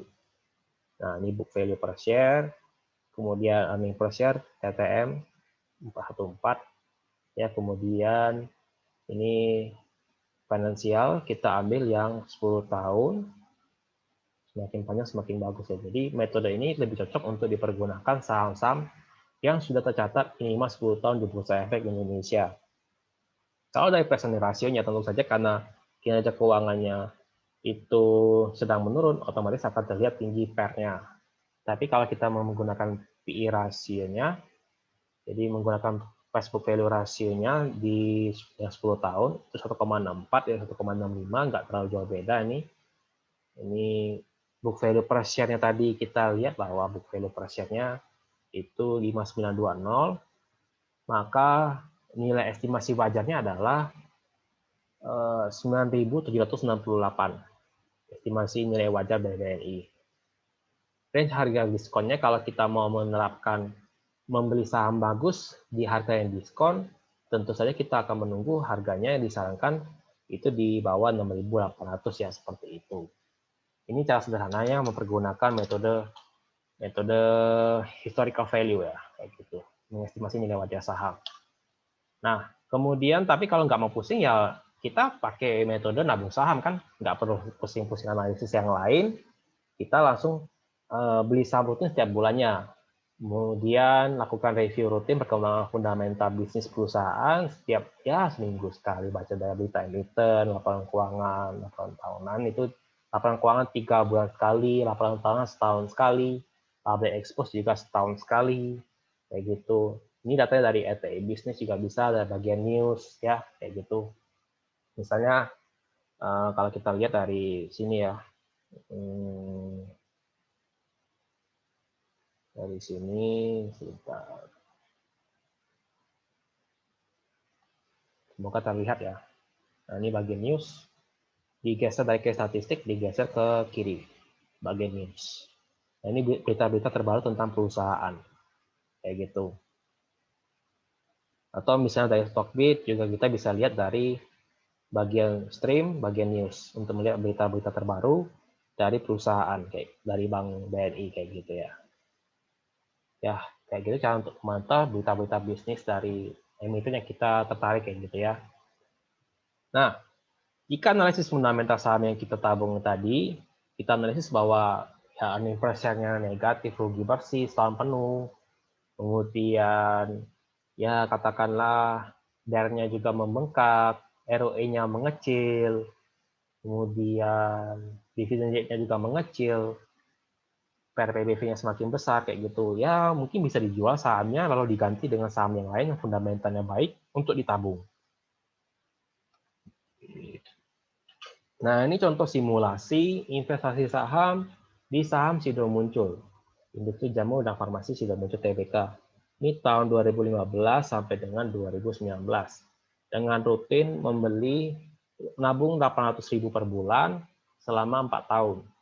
Dan hasilnya itu dividennya juga diinvestasikan kembali, maka nilai investasi akhirnya adalah 46 juta rupiah, nilai investasi awal 46 juta rupiah, nilai akhirnya 1 juta rupiah. Dengan tingkat kenaikan dalam 5 tahun, itu setara dengan 119% selama 5 tahun, atau tingkat rata pertumbuhan per tahunnya 23% per tahun. Tetapi ini tidak menjamin bahwa kalau Bapak dan Ibu sekalian beli rutin Sido Muncul sekarang, di masa yang akan datang ya 23% per tahun kayak gitu. Itu nggak ada jaminnya sama sekali, karena itu tergantung dari kondisi kinerja keuangan Sido Muncul itu sendiri. Kalau kinerja keuangan Sido Muncul biasa-biasa saja, ya paling nggak jauh-jauh dari kinerja IHSG ya 10-12% per tahun kayak gitu kurang lebih. Jadi jangan diartikan bahwa data historis masa lalu menjamin keuntungan di masa yang akan datang ya. Akan sama tingkat keuntungannya. Bisa saja berbeda, bisa lebih kecil, bisa juga lebih besar. Tergantung dari kinerja keuangan perusahaan yang akan diinvestasikan. Ya seperti itu. Jadi kalau ada orang yang menjamin keuntungan dari investasi saham 100% atau 80%, itu jadi ya perlu diwaspadai saja menurut saya kayak gitu. Jangan percaya dengan orang yang bisa menjanjikan keuntungan yang pasti dalam investasi saham. Itu akan menyesatkan Bapak dan Ibu sekalian. Oke. Nah, setelah itu kita juga ya dalam namanya nabung saham yang seperti kita jelaskan sebelumnya, itu tentunya kita harus memiliki filosofi dalam investasi saham. Mempelajari ilmu investasi saham ini itu dengan kesabaran, tekun, nggak serakah, nggak takut dalam memperlakukan saham sebagai investasi jangka panjang. Jadi kita nggak perlu iri dengan orang lain yang memamerkan keuntungan ratusan juta rupiah dalam waktu singkat, kemudian memamerkan portofolionya sudah untung berapa persen untungnya. Kita fokus saja ke diri kita sendiri, kita lakukan saja, kita tuh apa ya namanya, berfokus ke diri kita sendiri. Kita tidak sedang berlomba-lomba dengan orang lain untuk tanding-tandingan apa namanya keuntungannya lebih gede-gedean, tapi apakah kita portofolio kita tenang melakukan investasi, kita nggak apa namanya takut ketinggalan kereta, itu yang kita perlu latih sebagai mindset psikologis investor saham. Nah, kita nggak perlu minta-minta rekomendasi apa saham apa yang bakal naik dalam waktu cepat kayak gitu. Nah, itu mental-mental instan yang kadang-kala biasanya kalau bagi seseorang mungkin dia sudah analisis sahamnya udah bagus nih, ya kan sahamnya udah bagus, nilai investasinya sekian dan sebagainya lah. Tetapi karena dia nggak sabar, setelah dibeli sahamnya bukan naik tapi malah turun, bisa saja dia nggak yakin dengan analisis yang dia buat sendiri, apalagi dia mempergunakan rekomendasi orang lain. Dan ujungnya dia cut loss, kerugian, merugi, ternyata setelah harga sahamnya terbang, ya baru menyesal gitu. Jadi inilah pentingnya kalau mau beli saham, sebaiknya punya analisis sendiri, jadi nggak sekedar ikut-ikutan. Minta referensi boleh, tapi bukan berarti menggantikan proses analisis yang kita kerjakan sendiri kayak gitu. Supaya ketika kita mengerjakan sendiri analisis yang kita dari saham yang kita investasikan, itu akan membuat psikologis kita menjadi tenang. Karena kita sendiri punya keyakinan terhadap analisis yang kita buat sendiri kayak gitu ya kurang lebih. Nah, caranya itu mempelajari filosofi investasi, prinsip investasi, dan skill investasi dari Charlie Munger, dari Warren Buffett, kemudian Pat Rosey. Ini 3 orang ini yang memperlakukan investasi saham dengan metode value investing untuk jangka waktu yang panjang. Bahkan bisa dikatakan dia nggak bakal jual sahamnya kayak gitu. Karena memang untuk jangka panjang. Nah, itu agak berbeda dengan metode dari Benjamin Graham dan metode-metode katakanlah ya pengikut dari Benjamin Graham yang masih mempergunakan si Gilbert investing seeker investing yang mencari saham-saham murah yang bisa menghasilkan keuntungan tinggi yang kinerjanya bisa turn around kayak gitu. Dia agak sedikit beda. Nah, tapi kalau Bapak dan Ibu sekalian ingin, misalnya nih, saya nggak menarik nih hasil keuntungan dia ya 10-15% itu kecil lah bagi saya kayak gitu kurang lebih ya. Misalnya Bapak dan Ibu sekalian ingin keuntungan investasi 100% kayak gitu dalam waktu 1 tahun sampai dengan 4 tahun. Maka Bapak dan Ibu ini sebenarnya lebih cocok memilih sebagai aktif investor. Akan tetapi sayangnya sebagai aktif investor, Bapak dan Ibu ini harus menyediakan waktu, tenaga, dan biaya untuk lebih banyak mempelajari secara mendalam fundamental perusahaan dibandingkan dengan pasif investor yang sudah puas dengan imbal hasil setara IHSG. Nah, gimana metode untuk memperoleh potensi keuntungan multi bagger ini? Biasanya acuan prinsip dasarnya adalah metode value investing dari Benjamin Graham. Mungkin dengan modifikasi penambahan growth investing ya, kurang lebih seperti itu. Karena harus memperhitungkan prospek bisnis ke depannya. Prospek bisnis ke depannya itu sebagai katalis untuk turnaround stock. Artinya saham yang kinerjanya bisa membaik di periode berikutnya karena prospek bisnis yang membaik, sehingga dengan prospek bisnis yang membaik, kinerja keuangannya pun juga ikut membaik seperti itu. Nah, multi-bagger ini apa sih sebenarnya maksudnya multi-bagger? Multi-bagger itu adalah investasi yang mengalami kenaikan beberapa kali dari nilai pokok investasi. Jika nilai investasinya itu 5 juta di saham, investasi sahamnya mengalami kenaikan menjadi 10 juta, maka disebut dual bagger. Kalau dari 5 juta rupiah jadi 15 juta, berarti disebut 3 bagger. Dan seterusnya, seperti itu. Cuman tadi, seperti yang saya tekankan di awal, kalau mau jadi aktif investor, harus menyediakan waktu, tenaga, dan biaya untuk mempelajari secara mendalam fundamental perusahaan. Jadi nggak semua orang bisa menyediakan 3 hal ini kayak gitu. Lebih cocok kebanyakan orang lebih cocok sebagai passive investor yang mengikuti dengan reksadana indeks saham gitu, atau hanya membeli saham-saham blue chip, investasi sahamnya di atas 5 tahun. Ya kurang lebih seperti itu. Karena kalau memaksakan diri untuk ya saya inginnya multi bagger Pak, cuman saya nggak punya waktu, nggak punya usaha, nggak punya biaya untuk mempelajari secara mendalam fundamental perusahaan. Yang ada Bapak dan Ibu sekalian, itu akan berpotensi terjebak dalam saham-saham yang katakanlah saham-saham murahan, yang memang valuasinya sudah emang sewajarnya dihargai dengan harga yang murah. Saham-sahamnya murahan kayak gitu, bukan saham yang murah, tapi murahan kayak gitu. Nah itu yang kita harus menghindari value trap kayak gitu. Nah, kita dari tadi sudah bicara menyinggung tentang value investing, kurang lebih sekilas ya. Value investing itu apa sih sebenarnya? Sederhananya kalau untuk bahasa yang awam, value investing ini membeli rumah 1 miliar dengan harga yang diskon. Atau dalam bahasa yang lebih ilmiah, value investing ini memilih saham fundamental bagus pada harga yang lebih rendah dari nilai intrinsik sahamnya. Nah, untuk melakukan value investing ini, itu biasanya akan melakukan proses analisis fundamental yang lebih kompleks dan komprehensif, seperti analisis fundamental kuantitatif, yang dimulai dari analisis profitabilitas, solvabilitas, cash flow, dan valuasi. Analisis industri, analisis makroekonomi, kayak gitu ya. Kemudian analisis fundamental kualitatif seperti tata kelola perusahaan yang baik, economic mode, atau bahasa sederhananya, keunggulan kompetitif perusahaan, modal bisnis perusahaan, prospek bisnis, dan resiko bisnis dari sebuah perusahaan. Nah, biasanya dalam analisis fundamental kuantitatif ini, itu akan melihat laporan keuangan perusahaan. Ya, ini secara sekilas saja. Karena kalau mau dibahas lebih detail, itu butuh waktu kurang lebih 1 jam lebih kemudian ya. Nah, income statement laporan keuangan itu terdiri dari 3 bagian utama, yaitu income statement, laba rugi, yang isinya biasanya pendapatan dan beban-beban, dan akhir bottom line itu adalah profit atau laba bersih. Kemudian neraca, yang neraca ini terdiri dari aset. Aset ini pun terbagi menjadi aset lancar, aset tidak lancar, kemudian hutang, hutang yang jangka pendek, dan hutang jangka panjang. Kemudian kekayaan bersih perusahaan, terdiri dari modal bersih yang disetorkan, modal saham yang disetorkan, setor dan ditempatkan, modal saham. Kemudian laba bersih yang ditahan, kemudian arus kas perusahaan, yang terdiri dari operating cash flow, investing cash flow, dan financing cash flow. Ini harus kas perusahaan. Ya kayak gitulah kurang lebih pengenalan laporan keuangan perusahaan.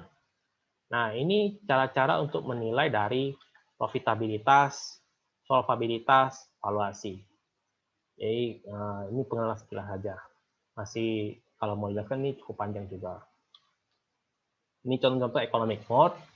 Jadi intangible asset seperti merek, rahasia dagang, paten, hak cipta, dan lain sebagainya. Kemudian cost of advantage, itu artinya produksi dengan biaya rendah. Kemudian network effect, jadi semakin banyak pengguna produknya, semakin besar dampaknya. Kemudian efficient scale, skala produksi yang besar.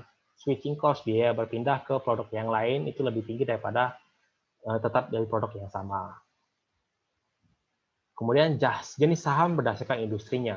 Jenis saham berdasarkan industri terbagi dari dua kurang lebih.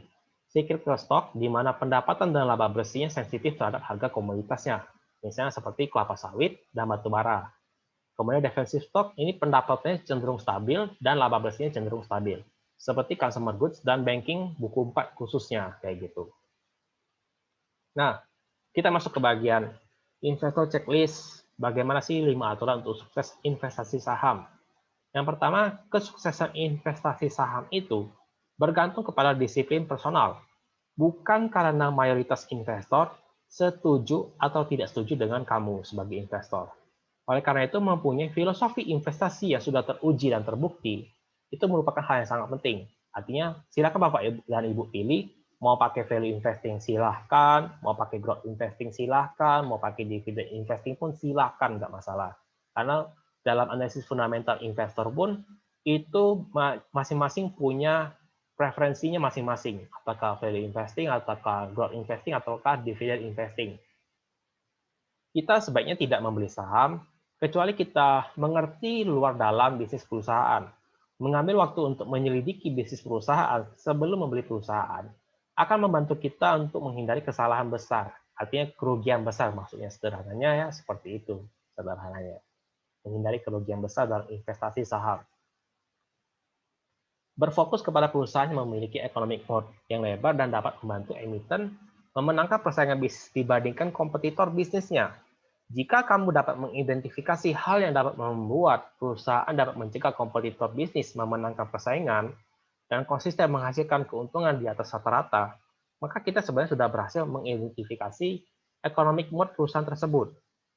Nah, kemudian jangan beli saham tanpa margin of safety, atau bahasa sederhananya adalah diskon terhadap nilai intrinsik sahamnya. Dengan berpegang terhadap valuasi saham, membantu kita menghindari kerugian investasi saham dan meningkatkan performa keuntungan investasi saham kamu. Perlakukanlah saham kamu sebagai pembelian yang besar dan simpanlah saham kamu untuk jangka panjang. Nah, ini bisa dikatakan kalau Bapak dan Ibu mau melakukan analisis yang lebih mendalam. Checklist ini berguna kalau mau menganalisis lebih mendalam. Tapi kalau nggak mau melakukan analisis yang lebih mendalam, Pak, saya maunya yang simpel-simpel aja, Pak, untuk dipraktekkan. Ya udah, pakai yang nabung saham tadi yang saya jelasin. Beli rutin sahamnya, 9 saham yang tadi sudah saya sebutkan tadi, beli rutin selama 5 tahun, atau 10 tahun, atau 20 tahun, kayak gitu, beli rutin, ya imbasnya ngikutin IHSG kayak gitu, dapat harga rata-rata saham. Seperti itu ya. Jadi nggak perlu pusing-pusing repot-repot untuk analisis fundamental. Kalau sudah puas dengan imbasnya setara dengan IHSG seperti itu. Nah, kemudian mengetahui kapan saatnya menjual saham. Jadi sebaiknya investor itu menjual saham itu bukan karena harga sahamnya bergerak naik atau turun, tapi kita mempertimbangkan secara serius jika salah satu hal berikut ini terjadi. Ini ada kesalahan dalam asumsi analisis fundamental saham. Asumsinya itu ada yang salah. Kemudian membeli saham yang alasannya itu sudah hilang alasan membeli saham tersebut. Udah nggak valid lagi, artinya terjadi perubahan.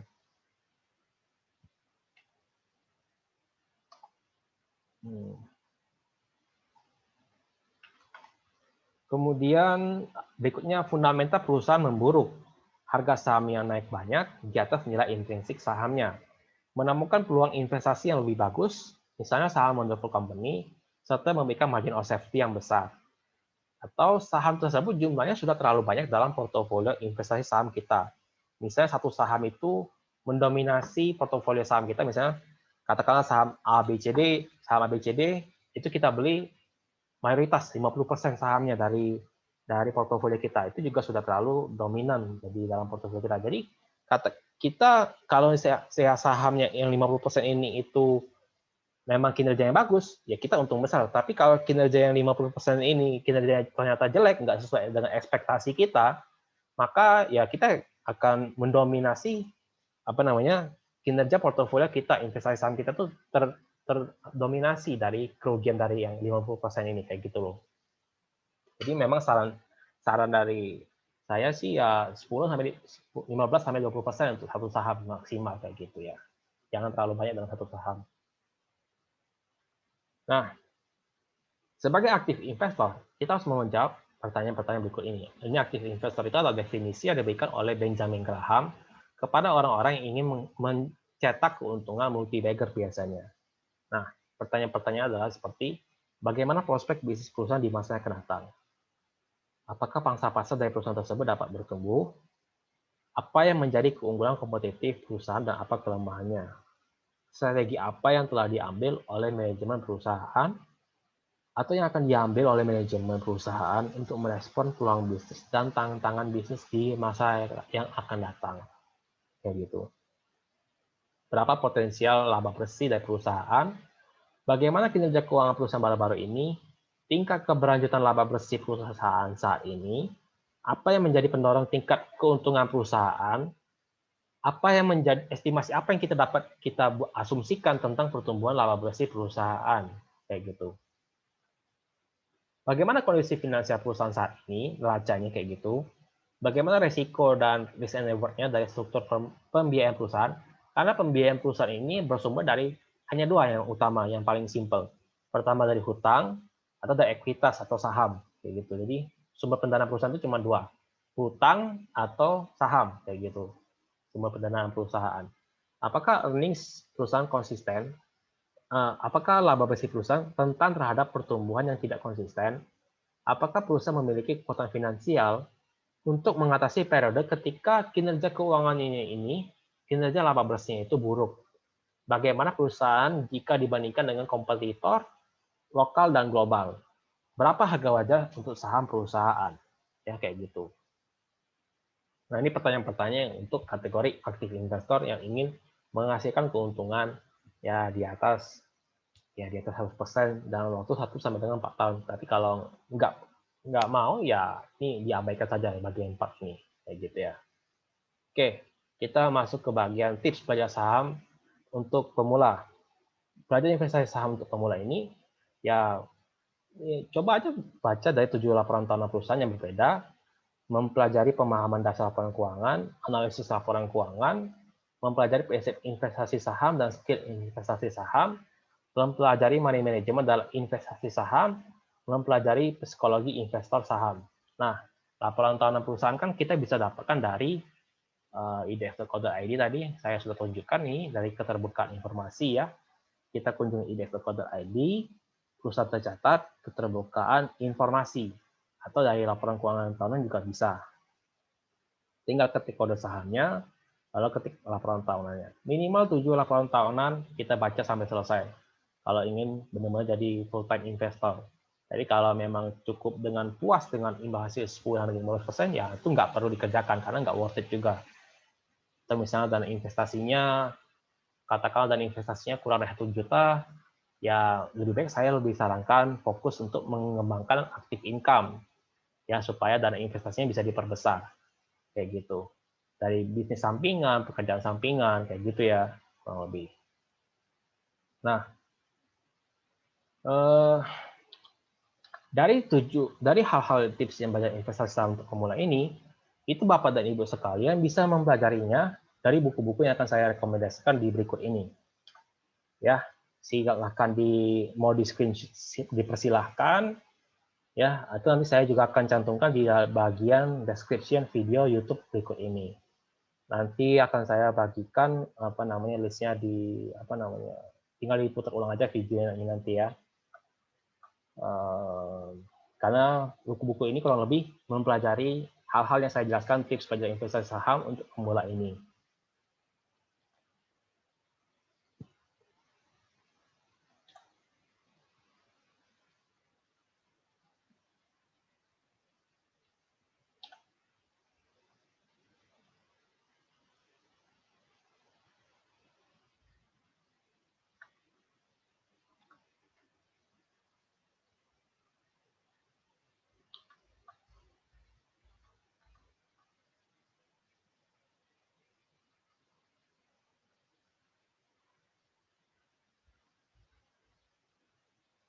Nah, ini buku-buku untuk psikologi investasi saham yang 4 ini. Ini untuk psikologi investasi saham 4 ini. Kemudian ini juga untuk akuntansi, pemahaman laporan keuangan. Ini prinsip dan skill investasi. Ini prinsip investasi, ini skill investasi saham, ini juga prinsip dan skill. Kadang-kadang ada beberapa buku yang masuk dalam kategori tiga kategori, bisa ada prinsip, bisa ada akuntansinya, bisa ada skill investasinya. Ada juga manajemennya kayak gitu. Nah, kurang lebih ini buku-buku yang bisa dicatat atau mau di screenshot juga silahkan. Nanti saya akan taruh di linknya di description video YouTube nanti ya.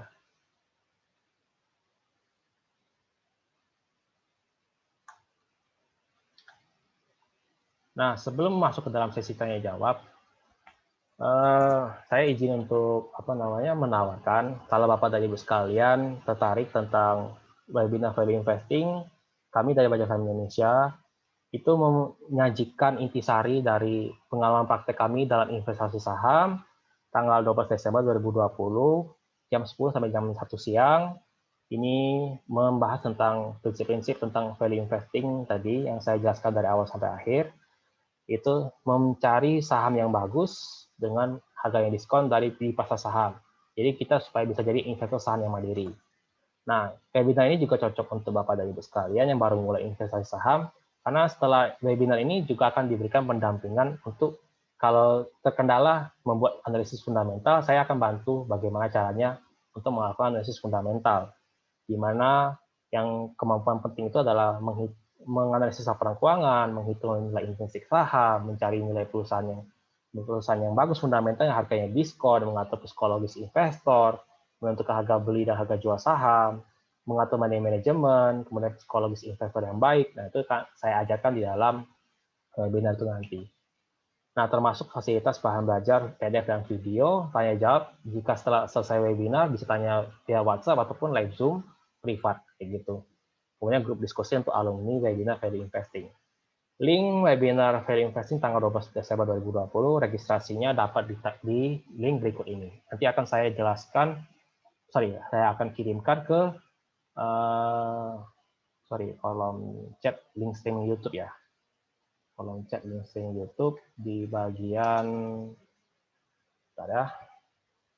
link streaming YouTube.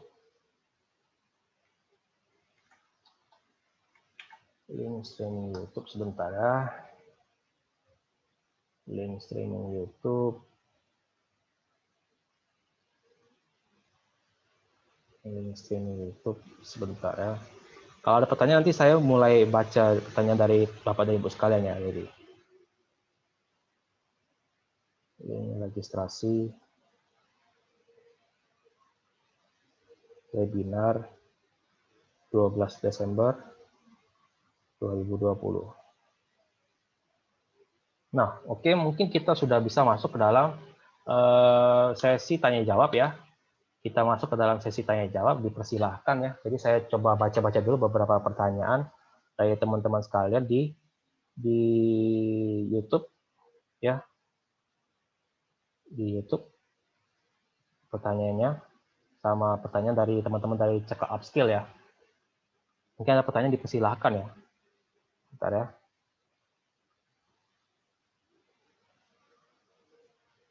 Untuk live recording nanti akan di-share, tapi kalau untuk materinya masih saya akan sempurnakan kayak gitu. Oke, ada yang punya pertanyaan seputar yang saya sampaikan pada hari ini?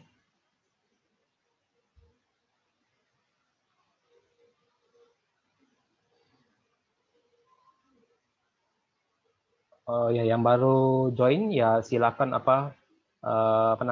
subscribe ya di YouTube channel Baja Saham Indonesia. Link streaming YouTube-nya sebentar saya kirimkan. Nanti saya juga akan sering update untuk video-video rutin paling enggak 20 menit per minggu, 1 minggu sekali. Mudah-mudahan doakan saya bisa rutin update bikin video Zoom ya, kayak gitu. Nanti akan saya upload ke YouTube channel Baca Saham Indonesia.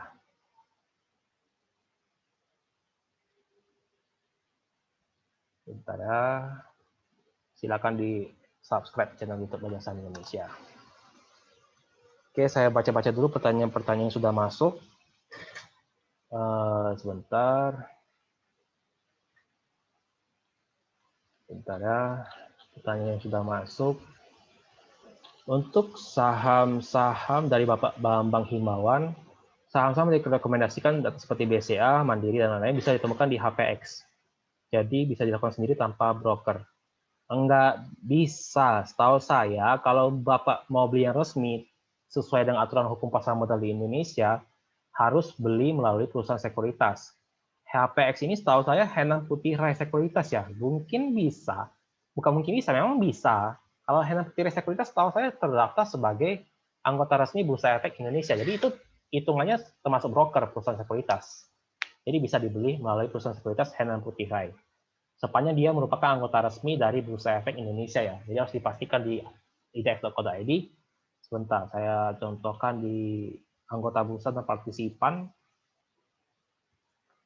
Ini kita bisa lihat bahwa perusahaan sekuritas ini itu Henan Putih Rai. Henan Putih Rai. Henan Putih Rai. Nah, Henan Putih Rai ini terdaftar sebagai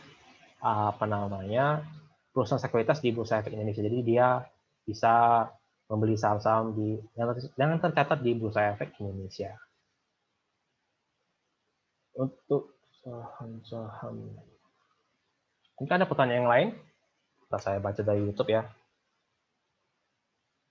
Materinya masih saya sempurnakan, jadi belum bisa saya bagikan.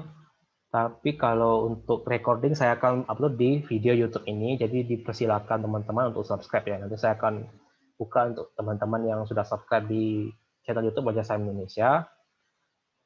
Untuk materi saya masih sempurnakan, jadi belum bisa dibagikan. Apa saja link website dipakai dalam dasar saham? Pasar saham? Atau aplikasinya apa, Pak? Biar bisa belajar otodidak ketika belum ada webinar. Aplikasi website dasar dalam pasar saham. Website dalam pasar saham. Ya, buka rekening di perusahaan sekuritas. Nantinya setelah mendapatkan rekening perusahaan sekuritas, seharusnya perusahaan sekuritas memberikan edukasi rutin kepada nasabah-nasabahnya. Seharusnya seperti itu. Ya. Jadi kita bisa didampingi dari perusahaan sekuritasnya untuk belajar investasi saham. Tapi saya bukan menjelekkan perusahaan sekuritas, akan tetapi biasanya perusahaan sekuritas tidak akan mengajarkan hal-hal yang rumit-rumit dan kompleks-kompleks. Perusahaan sekuritas hanya akan mengajarkan hal-hal yang simpel dan mudah dipraktekkan oleh nasabah. Misalnya seperti hal-hal yang simpel ya trading plan, rekomendasi trading saham, kayak gitu-gitulah. Enggak akan dia memberikan hal-hal daging yang tentang laporan keuangan, catatan laporan keuangan itu nggak akan mereka berikan untuk kita kayak gitu. Karena itu nggak akan menghasilkan uang bagi perusahaan sekuritas. Perusahaan sekuritas akan menghasilkan uang ketika kita semakin sering transaksi saham, maka kita akan semakin memberikan komisi broker fee kepada perusahaan sekuritas. Jadi seperti itu. Baca otodidak, ya buku-buku yang saya jelaskan ini menjadi dasar untuk belajar otodidak. Ini bisa dicari di internet, ada beberapa yang gratis, ada beberapa yang nggak bisa ditemukan juga. Mau nggak mau beli secara fisik buku-bukunya, ya kurang lebih buku-buku ini bisa kalau dibeli semua kurang lebih 5 juta rupiah habis sekali kurang lebih ya kalau mau belajar otodidak. Literasi digital untuk edukasi baca saham. Kalau dasar investasi saham itu masih bisa saya ajarkan secara gratis dasar investasi saham. Itu bisa minta ke link di Instagram Baca Saham Indonesia. Bisa juga tanya-tanya ke saya kalau dasar investasi saham. Kayak gitu ya. Kalau masih dasar investasi saham, masih saya berikan secara gratis. Ya, tetapi kalau ilmu lanjutan yang kompleks, yang bisa masuk ke multi-bagger, itu saya nggak berikan secara gratis. Situasi pandemi banyak pertimbangan karena semuanya tidak menentu pengaruh global terjadinya jual beli dan pengumuman di Jakarta memang sangat berpengaruh terhadap bursa efek, Pak. Itu menjadi sentimen negatif dan sentimen positif. Ketika Joe Biden terpilih itu menjadi sentimen yang positif, artinya perang AS dan Cina itu akan meredah. Artinya dia nggak akan terjadi ketegangan politik antara Amerika dan China. Otomatis itu menjadi sentimen positif bagi pasar modal di dunia. Artinya dana-dana asing biasanya akan mulai mencari pasar-pasar emerging market kayak gitu. Nah, kalau PSBB Jakarta, kalau dia PSBB Jakartanya itu masih yang transisi itu ya jadi kayak seperti biasa aja. Tapi kalau dia PSBB-nya yang darurat, yang rem darurat seperti yang pernah dicetuskan, itu berarti kan mal-mal banyak yang tutup kembali dan lain sebagainya. Itu yang menjadi berdampak ke sektor-sektor seperti properti seperti itu. Jadi sentimen negatif jika PSBB-nya itu total. Apabila KSE mengalami masalah, bagaimana nasib uang kita ditaruh, Pak? Kalau nasib uang yang ditaruh itu dalam RDN nasabah. Jadi itu nggak akan pusing karena RDN-nya tetap akan aman atas nama nasabah.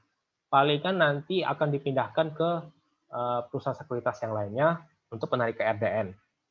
Kemudian bank kustodian. Bank kustodian ini merupakan bank yang untuk menyimpan harta kekayaan reksadana, bukan untuk bank kustodian dalam investasi saham. Itu dua hal yang berbeda. Bank kustodian biasanya untuk ini kaitannya dengan reksadana. Jadi manajer investasi yang mengelola dananya,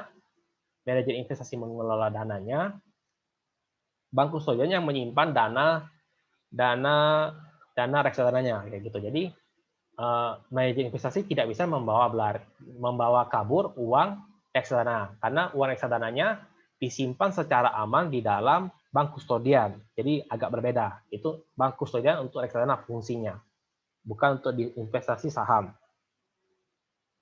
Nah, apabila pakai dalam BBV semakin kecil semakin bahagia semakin murah ya. Apakah ada perbedaan antara value investing dan growth investing? Nah, kalau kita mau ngambil shortcut, PER dan PBV yang semakin kecil memang terlihat semakin murah. Tapi permasalahannya, kita harus mampu membedakan antara saham yang murah dan saham yang murahan. Karena kalau saham itu murahan, kita terjebak di saham-saham yang memang sudah selayaknya diberikan PER dan PBV yang murah. Kayak gitu. Karena ya, kita setuju dong kalau saham yang bagus, PER dan PBV-nya tentu saja tidak dapat dihargai dengan harga yang murah. Seperti yang dikatakan oleh Warren Buffett, buy a wonderful company at fair price. Artinya beli perusahaan yang luar biasa di harga yang wajarnya, bukan under value. Karena kalau under value itu sudah mungkin akan kesulitan menemukan saham-saham yang under value, yang wonderful company. Tapi kalau yang fundamental biasa-biasa saja, tapi under value, ya bisa saja ditemukan. Tentunya dengan analisis yang berurut, seperti yang saya jelaskan tadi, dari tingkat profitabilitas, kemudian tingkat katakanlah solvabilitas, arus kas, dan valuasi. Kayak gitu ya. Urutan analisisnya ini nggak bisa dihilangkan kalau kita mau menganalisis saham-saham yang murah-murah, yang PRPBV-nya murah, tapi kita kalau memang masih nggak bisa memanfaatkan PER dan PBV secara tepat, sebaiknya kita jangan mengambil jalan pintas PER dan PBV yang murah sebagai saham yang under value. Saran saya seperti itu. Jangan diambil jalan pintasnya. Perbedaan antara value investing dan growth investing. Kalau perbedaan antara value investing dan growth investing ini adalah value investing itu berfokus pada saham-saham yang murah terhadap nilai intrinsiknya, tapi masih mempunyai prospek bisnis yang bagus ke depannya. Artinya sahamnya bisa pulih kinerja keuangannya, fokusnya di valuasi yang murah, plus prospek bisnis yang bagus. Tapi kalau growth investing, penekanannya adalah prospek bisnisnya bagus, harga sahamnya, valuasinya mahal pun nggak masalah, karena pertumbuhannya itu akan membuat nilai intrinsik saham juga ikut untuk bertumbuh seperti itu. Jadi kalau growth investing fokusnya ke prospek bisnis, kalau value investing fokusnya ke valuasi. Tapi yang lebih baik digabungkan antara keduanya. Valuasi dan prospek itu sama-sama penting, jadi nggak boleh ditinggal salah satu aja menurut saya. Mulai dari value investing yang modern, itu dia menggabungkan antara value investing dan growth investing dalam takaran yang diperlukan secukupnya, seperti itu. Jika ingin memulai investasi saham, bisa menggunakan reksadana seperti bibit? Bisa, karena mempergunakan reksadana indeks saham. Karena reksadana indeks saham ini membeli saham-saham yang manajer investasinya akan memberikan saham-saham di indeks 30. Tapi kalau bicara soal bibit beli langsung saham yang ternyata di Bursa Efek Indonesia, misalnya menggunakan bibit untuk beli Bank BCA secara langsung, itu nggak bisa, karena bibit hanya merupakan agen penjual reksadana. Jadi yang bisa dibeli itu hanya merupakan reksadana saham. Reksadana saham, reksadana pendapatan tetap, reksadana pasar uang, ya kurang lebih seperti itu, hanya reksadana yang bisa dibeli. Ya kurang lebih seperti itu. Coba saya lihat di Cakap Upskill ada pertanyaan nggak ya? Selama ini saya juga di saham, saya belum pernah investasi mandiri, infonya. Ya. Bagaimana cara investasi yang baik bagi seorang mahasiswa? Nah, ini kembali ke bagian penjelasan saya sebelumnya. Mahasiswa ini, apakah dia mampu untuk menginvestasikan uangnya? Itu idealnya sih ya 1 juta rupiah lah ya per bulan idealnya. Bisa investasi 1 juta rupiah per bulan untuk mahasiswa. Tapi kalau misalnya nggak bisa investasi rutin 1 juta rupiah per bulan untuk mahasiswa, maka saya sarankan ini 3 alternatif yang saya berikan. Pertama, investasi di saham sidang muncul kan cuma Rp79.000 per satu lot. Bisa juga investasi di reksadana indeks saham yang cuma butuh modal Rp100.000, sudah bisa membeli saham-saham yang kita urunan sokongan dengan masyarakat yang lainnya. Dananya dikumpulkan oleh manajer investasi di dalam reksadana, lalu diberikan saham-saham indeks 30. Jadi nggak perlu bebas dari pusing-pusing analisis fundamental lah. Sederhananya seperti itu, tapi tetap bisa menikmati imbal hasil dari IHSG. Tapi minimal waktu investasinya di atas 5 tahun ya, seperti itu. Atau untuk mahasiswa, ya investasilah ke ilmu dan pengalaman sebanyak-banyaknya, atau kerjakanlah bisnis sampingan atau pekerjaan sampingan yang pada intinya adalah supaya teman-teman sekalian ini yang masih mahasiswa ini bisa menyisihkan dana lebih banyak untuk investasi. Kan seperti itu. Fokusnya adalah membangun aktif income untuk mahasiswa. Baik itu dari pekerjaan sampingan ataupun dari bisnis sampingan. Yang seperti itu. Atau mau investasi pelatihan-pelatihan yang sifatnya bisa memperbesar untuk aktif income. Ya, kayak gitu. Memperbesar, jadi skill kerjanya makin bagus, bisnis sampingan makin besar, sehingga bisa memperkerjakan lebih banyak orang, omsetnya makin besar, laba bersihnya makin besar, pekerjaan sampingannya pun makin bertumbuh kayak gitu. Bahkan mungkin dari pekerjaan sampingan mungkin jadi pekerjaan utama. Jadi keluar dari pekerjaan tetap, fokusnya jadi pekerjaan sampingan, jadi pekerjaan utama. Yang bisa saja pekerjaan sampingan ini menjadi sumber penghasilan itu lebih tinggi daripada gaji per bulan kita, gitu. Enggak?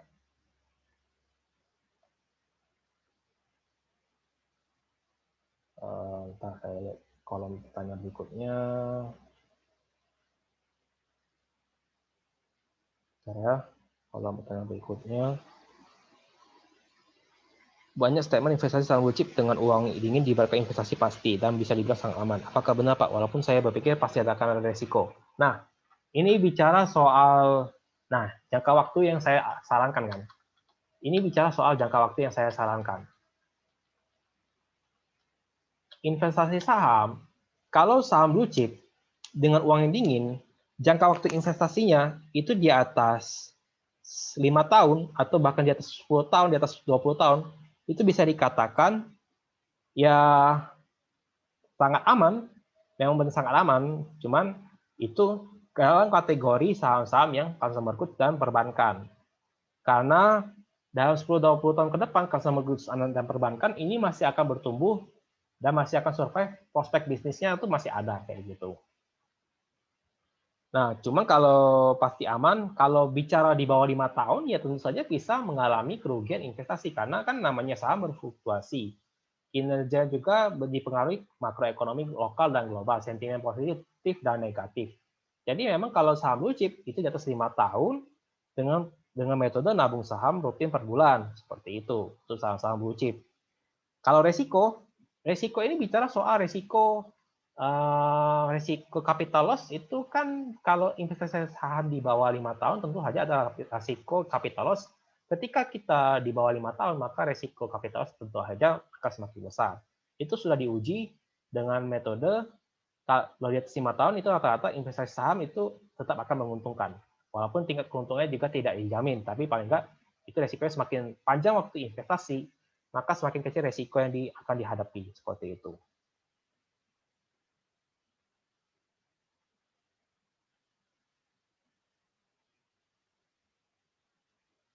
Jadi itu bicara soal time frame ya, jangka waktunya. Kalau memang jangka pendek ya saham apapun ada resiko.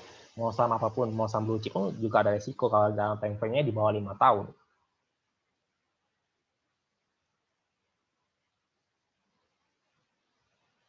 Sangat aman ini relatif aman dalam arti dia tidak akan mengalami kebangkrutan kayak gitu. Resiko kalau sampai katakanlah Bank BCA bangkrut, kalau Bank BCA bangkrut berarti ekonomi Indonesia hancur marut kan, sederhananya seperti itu. Atau misalnya Bank BRI bangkrut, berarti ekonomi Indonesia sedang carut marut berarti kalau Bank BRI Indonesia bangkrut kayak gitu. Nah, itu bicara soal resiko yang sangat aman tuh arti aman dia tidak akan bangkrut perusahaannya, paling enggak seperti itu. Manajemen resikonya juga diatur oleh OJK dan Bank Indonesia untuk perbankan. Jadi seperti itu. Pertanyaan berikutnya dari tadi saya coba cek pertanyaan dari pertanyaan kolom chat. Saya kok nggak muncul ya. Apakah saham saat ini masih murah setelah ada peningkatan pada November dibandingkan data tahun 2019? Saham saat ini bisa dikatakan ada beberapa yang sudah mulai meningkat, ada juga yang masih murah kayak gitu.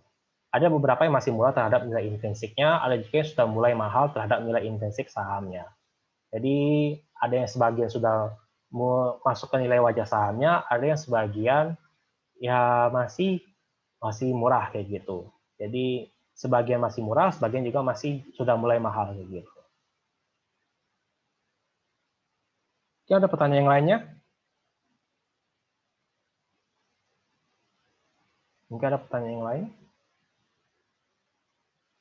seputar materi yang dijelaskan?